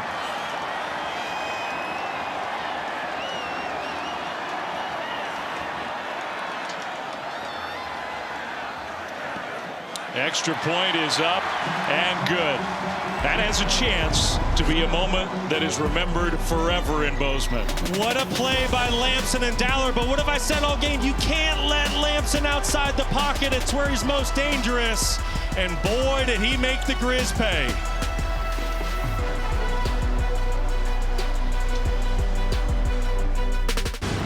Pandemonium in here. Unbelievable. This is what makes this sport so amazing.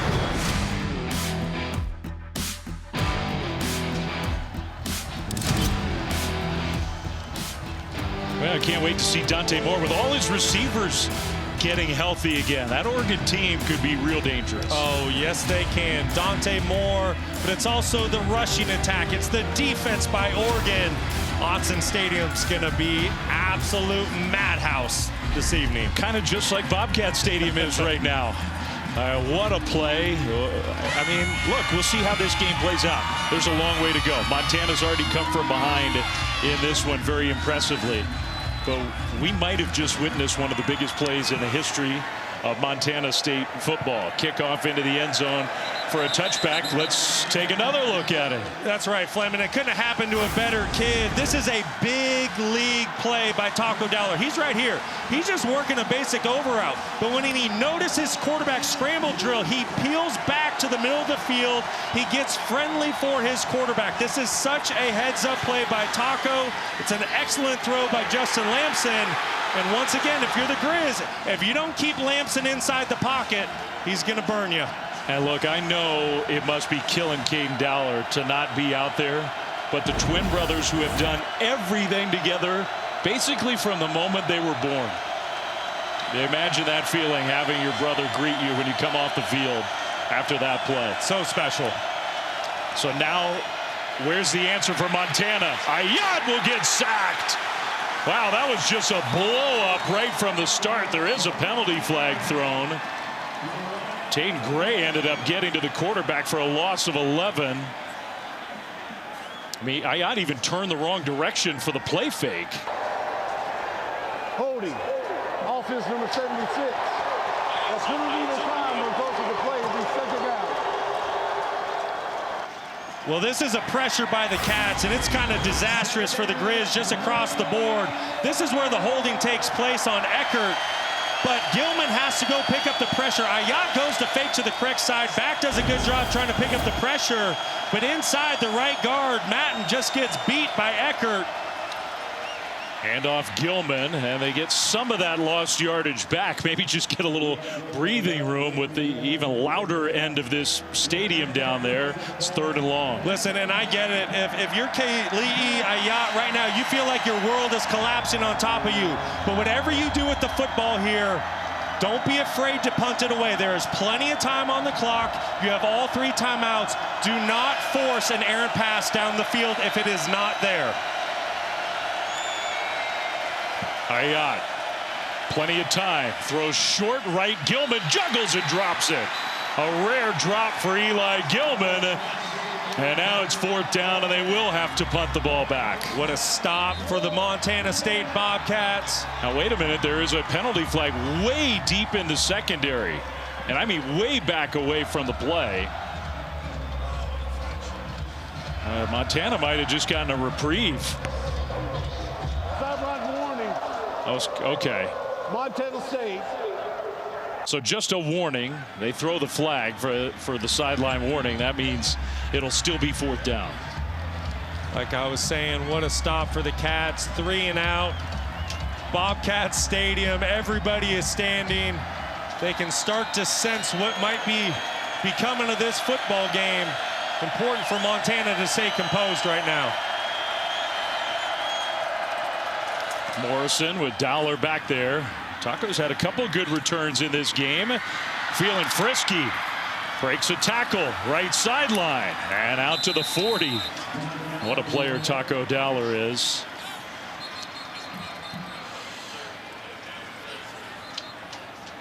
There's a Grizzlies player hurting on the punt cover team.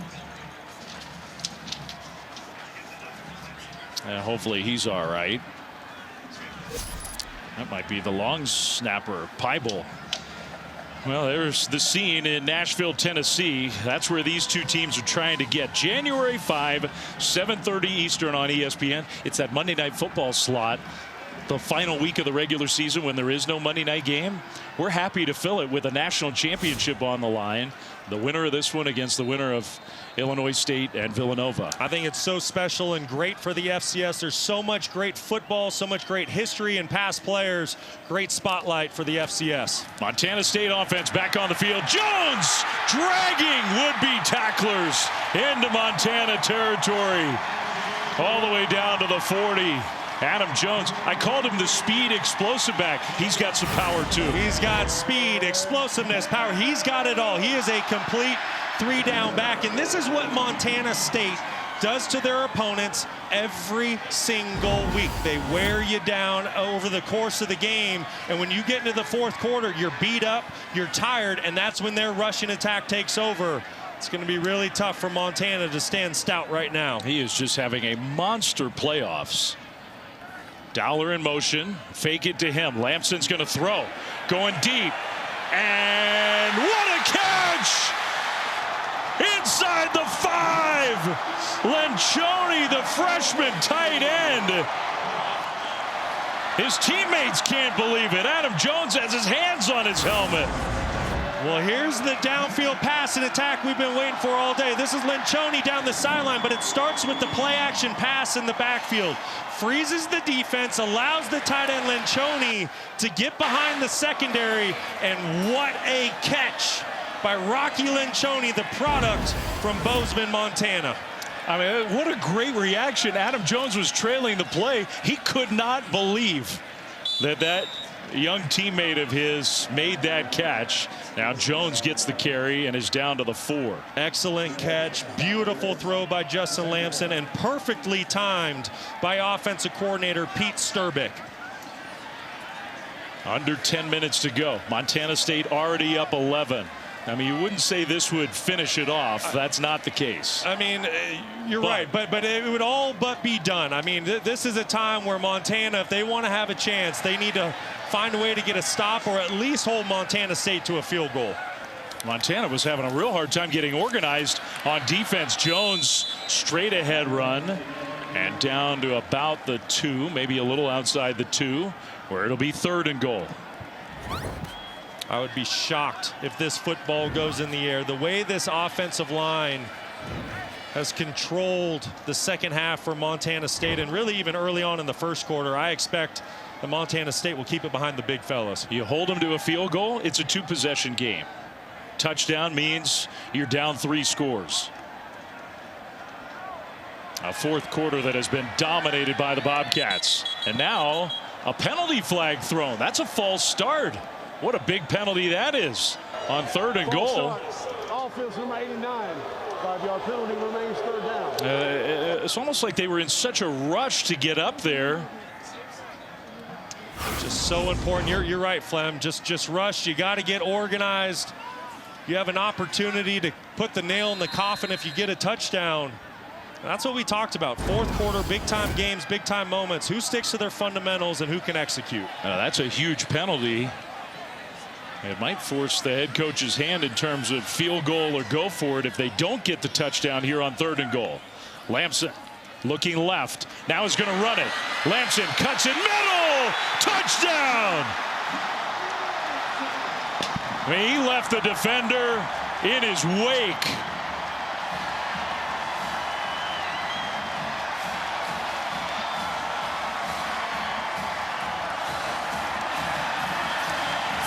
to 23.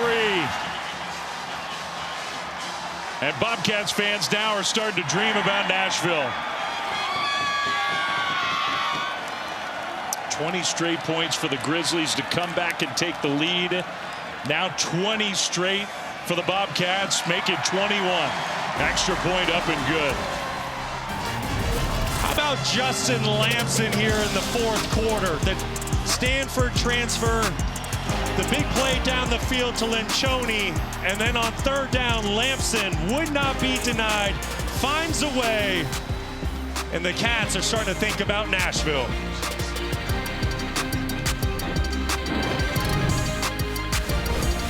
Under 8 minutes to go. Montana State at home with a 41-23 lead over their arch rivals. Montana trying to get to the national championship game for the 9th time in their history. Montana State trying to get back there for the 2nd straight year. You and I were there in Frisco, Texas last year. They came so close to their first championship since 1984. This may be the team to get it done if they can get through these final 7 minutes and 57 seconds. Kickoff deep. Montana Grizzlies need something huge to happen in a hurry. Wortham on kick return, and he gets stopped outside the 20-yard line. Let's go down on the sideline to Dawn. Yeah, Dave, Bobcat fans right behind the Montana offensive bench starting to feel it. They were so loud it was hard for Ayat and his teammates to even communicate down here. And when that last touchdown went on the board for Montana State, you saw a few heads for Montana drop. It was a quiet move to the front of the sideline for this offensive possession. Hard to blame him, Dawn. Thank you. 21 unanswered points after Montana had taken their first lead. Throw short, and a good open field tackle by the guy who's learned how to tackle after coming to college. Cole Taylor never did it as a high school player. Was a quarterback only. They wouldn't even let him play special teams. They wanted to keep him healthy. Montana State recruited him as a linebacker. He's turned into a good one. How about that? What a find by Brent Vegan, going to CM Russell High School, converting a quarterback to a middle linebacker. He has 7 tackles to lead the Bobcats. That throw incomplete, short, intended for Deck.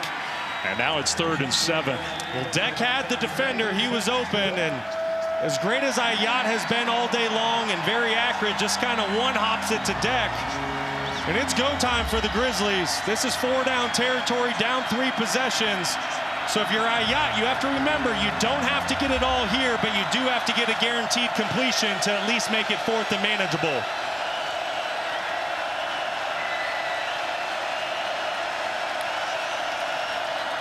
Pressure starts to come. Ayat flings it incomplete. He threw it behind deck with a rusher right in his face. I mean, it's 4th down. You can't punt, can you? Oh, no. This is you got to go for it. But, hey, here's Kenny Iden. We've been talking about him all game long. He's going to loop from the inside, and he puts the pressure on Ayat. That's why the pass is off target. And this is the ball game, Flem. This is it. And these fans in Bozeman know it. Any hope for the Grizz? They got to convert. 4th and 7. Ayat. Pressure. Picked up. Ayat. Intercepted. Coming back the other way. Inside the 15. Touchdown. And the Melstone kid, Bryce Grebe, from 38 yards out. Maybe he's the Melstone Cowboy now. Younger brother of an all-time great here.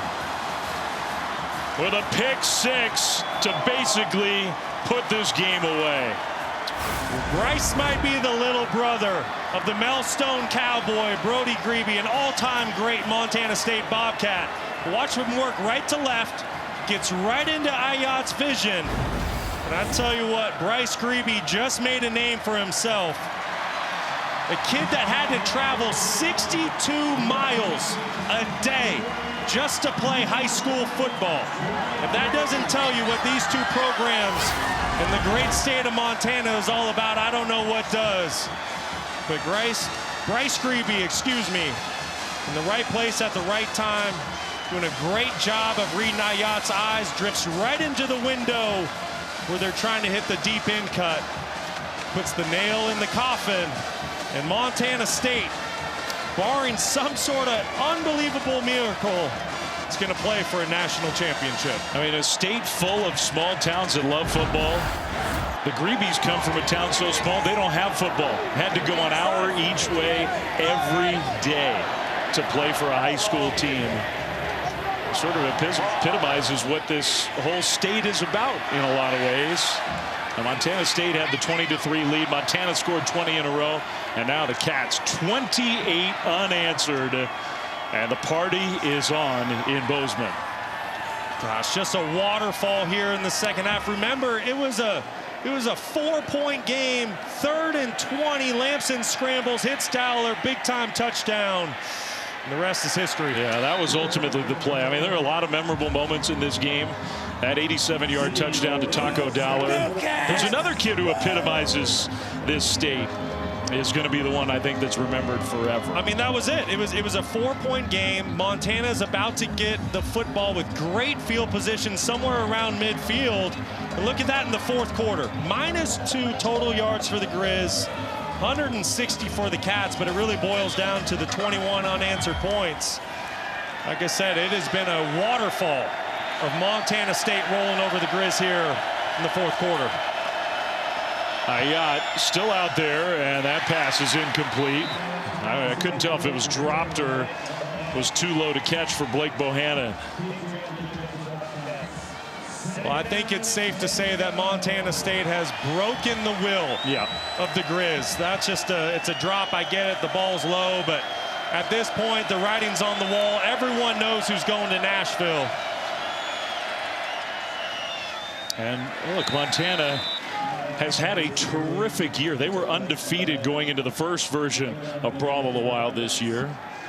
As it turns out, they're only 2 losses this year. Talk about a bitter pill to swallow. Yeah, they're going to finish 13-2 with their only 2 losses to the one team they can't afford to lose to. And remember, they were ranked higher than Montana State, so if they got that win in the first matchup, they would be at home right now playing this football game. There's a completion out across the middle and a first down outside the 45-yard line. Bohannon held on to that one, gain of 20. And ultimately, you go back to that first matchup. It was really decided by probably 2 or 3 plays. Montana had the lead 21-17. There's a pick 6. Caden Dowler takes it the other way, flips the score. The rest is history. It's a 3-point win by Montana State. And here we are. Everybody was covered there. Ayat was just buying as much time as he could. Finally, essentially throws it away. Second down. We got a long way to go still in this game, but it will be interesting to see Montana State in that national championship game. They played so well today, but maybe even looser and freer. It's hard to say a national title game would be less pressure filled. There's so much buildup. So much pressure coming into this game. Ayat throws, and that one, wow, huge hit. The ball came out, and they did not blow it dead. Cole Taylor's going the other way. I don't think that was a pass that was caught. Bobcats fans think it's a touchdown, but I don't think so. And now, way behind the play, the officials are saying incomplete pass. Yeah, back judge, field judge, both of them waving incomplete. And I agree. I don't think Josh Gale had time to make a football move here. I don't think he had complete possession. That foot does not come down once he possesses the football. Great hit from Seth Johnson anyway to jar the ball out. So to your point that you were just making before that play, Flem, all the pressure, all the hype coming into this game. Think about the confidence Montana State is going to have when they head to Tennessee to play for a national title. It's going to be off the charts. Pass rush comes. Ayat throws, and Bohannon has this one. And that'll be a first down. Grizzlies into Montana State territory. Clock continues to move. Gain of 16. One big question in that game, the availability of Caden Dowler. Yes. You get a little extra time. The game's not next week. You get an extra week of rest. Ayat, strip sack, ball's out. On the turf, recovered by Montana. Seth Brock, the guy who got it out.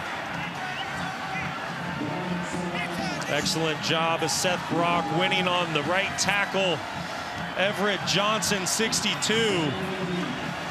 Seth Brock, just a redshirt freshman. I mean, there are some guys who are playing their last game inside this stadium, but overall, Montana State is actually a very young team. Ayat again pressured. Rolling left is going to run and just run out of bounds. It's a great point you make. There's only 9 seniors for Montana State. That's unheard of in college football. So if you're a Montana State fan and you like what you're seeing, expect to see a lot more of it next year as well.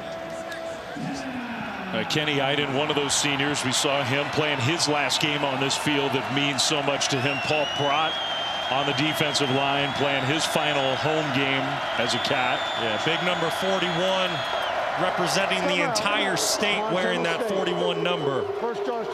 Timeout. Montana State with 3rd and 16 coming up. 4:10 to go in a game that was so close only a few minutes ago. But just incredible how fast that avalanche happened on the Montana State side. The Grizzlies just couldn't stop it. And of all things, it was on a 3rd and 20 play. Yeah. The Grizz think they're going to get the ball back down 4. That wasn't the case. Be a different kind of scene, won't it? In Nashville, the winner of this game plays the winner of Villanova, Illinois State. That game a little later, 7:30 Eastern, over on ESPN2. I mean, with all due respect to Illinois State and Villanova, in a lot of ways, I think both of these teams today viewed this as essentially the national championship. Without a doubt, the biggest sporting event in the history of the state of Montana. Stakes at an all-time high. Boy, and did Montana State show up. Yes, they did. 3 touchdowns in 5 minutes. They'll take some yardage on 3rd and long to set up 4th down at about 10. Good job of Ayat just getting a quick completion to make it somewhat 4th and manageable.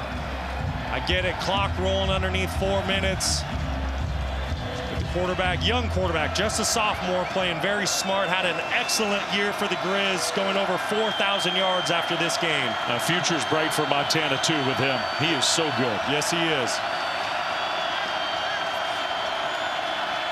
Kali'i Ayat on 4th and 10. Play clock winding down. Gets it snapped. Plenty of time.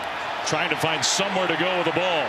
Will throw it downfield and almost intercepted. It was actually deflected and caught, but the receiver was lying out of bounds. It's incomplete. Now that's going to be a turnover on downs. The pass was actually caught sort of miraculously, but with the back of the receiver out of bounds, it's an incomplete pass. That was just a great job at Takari Carr staying with the wide receiver Corbin Hendricks all the way across the field, getting a hand on the football, and it is time to celebrate here in Bozeman for Montana State fans. Wow, pretty remarkable play there. Yeah, he did not have full, complete possession of that football until he hit the white line. That's a good call by the officials. Well, they are still talking about it.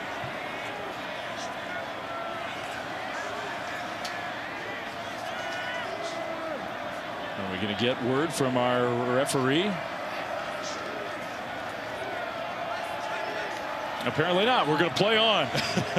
And that celebration is going to start in earnest now. Yeah, I think that was a good call. Like I said, he did eventually get possession of the ball, but he was on the white line by that point. Cats going to try to just finish this game off. Handoff for a loss of a yard to Julius Davis.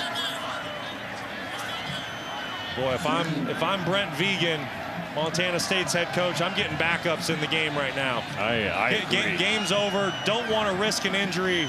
You're headed to Nashville to play for a national championship. The only thing you really haven't been able to do since you became the head coach 5 years ago, you played in 2. Unfortunately, North Dakota State clipped you both times. This will be his 3rd championship game appearance in 5 years as the head coach. Just a terrific job since arriving in Bozeman. At a place that, I mean, they've got a lot of history here in Bozeman, but not exactly piling up the championship game appearances before he showed up. Well, and remember this, Flem. With Montana State winning this game, they've won the last 3 matchups against the Grizzlies. I mean, they have the state supremacy right now. Come out. And in a lot of ways, they're winning and recruiting. I mean, you talk to both sides. Bobby Houck was pretty honest with us about how, you know, right now, for the in-state kids, they've been winning a lot of those battles. They have, and you have to give Vigen a ton of credit and his evaluation of players. When we talked to Bobby Houck this week, he just said, I don't feel like Brent Vigen misses on guys. He's a great talent evaluator, and he's certainly done that. He's starting to win over the state, and you see that just by how many kids are leaving Missoula. They're not staying to play for the Grizz. Instead, they're hitting Interstate 90 and coming to play in Bozeman. And one of the stars of this game, Adam Jones, grew up in Missoula. Yes, he did. And made that drive across the divide down here, and is one of the best players on the field here today. Just a bitter, bitter pill to swallow on the Grizz side for a very proud program with incredible history. Lamson will keep it. Lamson is going to get the first down. How about that? And stay in bounds. You got the 2-minute timeout, but now it's just about academic. Lamson knows it. Everybody knows it. They won't have to snap the ball to get to the 2-minute timeout. What a 4th quarter. What a game. I mean, the final score is not going to tell the true story of this game. Correct. The Bobcats have dominated the most important 4th quarter maybe in their program history. Taco Dowler, a play that'll be remembered forever in Bozeman. And he and the Cats 2 minutes away from a spot in the FCS championship game. Well, I was going to just let the sound tell the story. Maybe I should start talking. Not a lot of love lost between these two sides, and a party, one of the all-time parties, is about to break out here on a late December Saturday in Bozeman, Montana. 2 minutes to go, 48-23. Adam Jones still in the game. Gets tackled. He's had a monster game against his hometown team. A couple of touchdowns, over 131 yards rushing on just 16 carries. Boy, was he excellent today or what? Big time. Just big play after big play. The patience he displayed, the way he would get the defense to commit inside, bounce it out to the perimeter. But I tell you what, it's not just him. It is this entire team. They are a complete team, all three phases. And you mentioned it a minute ago. I think without a doubt, this is the strongest Brent Vigen team he has had. And you have to remember how good the Bobcats were last year, but this team takes a ton of confidence, a ton of momentum into the national championship game in a couple weeks. I know they've won a national title in this program a long time ago, but victory formation may never have felt better than it does right now. I mean, Flem, this is bragging rights inside the 406, the state of Montana, for eternity. Forever. Like, there's no argument. If you're a Grizz fan now, it's, well, hey, do you remember that semifinal game? A place that cares about football as much as they do in Texas, in Alabama, in Georgia, in Ohio and Michigan. And here in Montana, it's the Cats who reign supreme as the final seconds are going to tick off the clock. And they make it 2 wins in the Brawl of the Wild in 1 year. That had never happened, at least in a long, long time. 48-23 is going to be the final score. And listen, you do need to tip the cap to Montana. They came to play. The score does not tell the whole story here tonight. They brought a physical game. They battled. But Montana State was the team that made the big play in the big moment in the fourth quarter, and they're off to play for a national championship. Well, in the middle of all of that, Dawn with Brent Vigen, the head coach of the Bobcats. Coach Vigen, you told me that you tried to minimize the magnitude of this game, but now that it's won, what does this mean? Well, it means we're going 2 more weeks with this team. We made it 51 weeks. That's a good team over there, and for us to put everything together and find a way, as much back and forth as there was, can't say enough about our guys and their belief, our coaches, everybody just continuing to work and find a way in the fourth quarter. Such a game, too. What do you feel like was the turning point for you guys?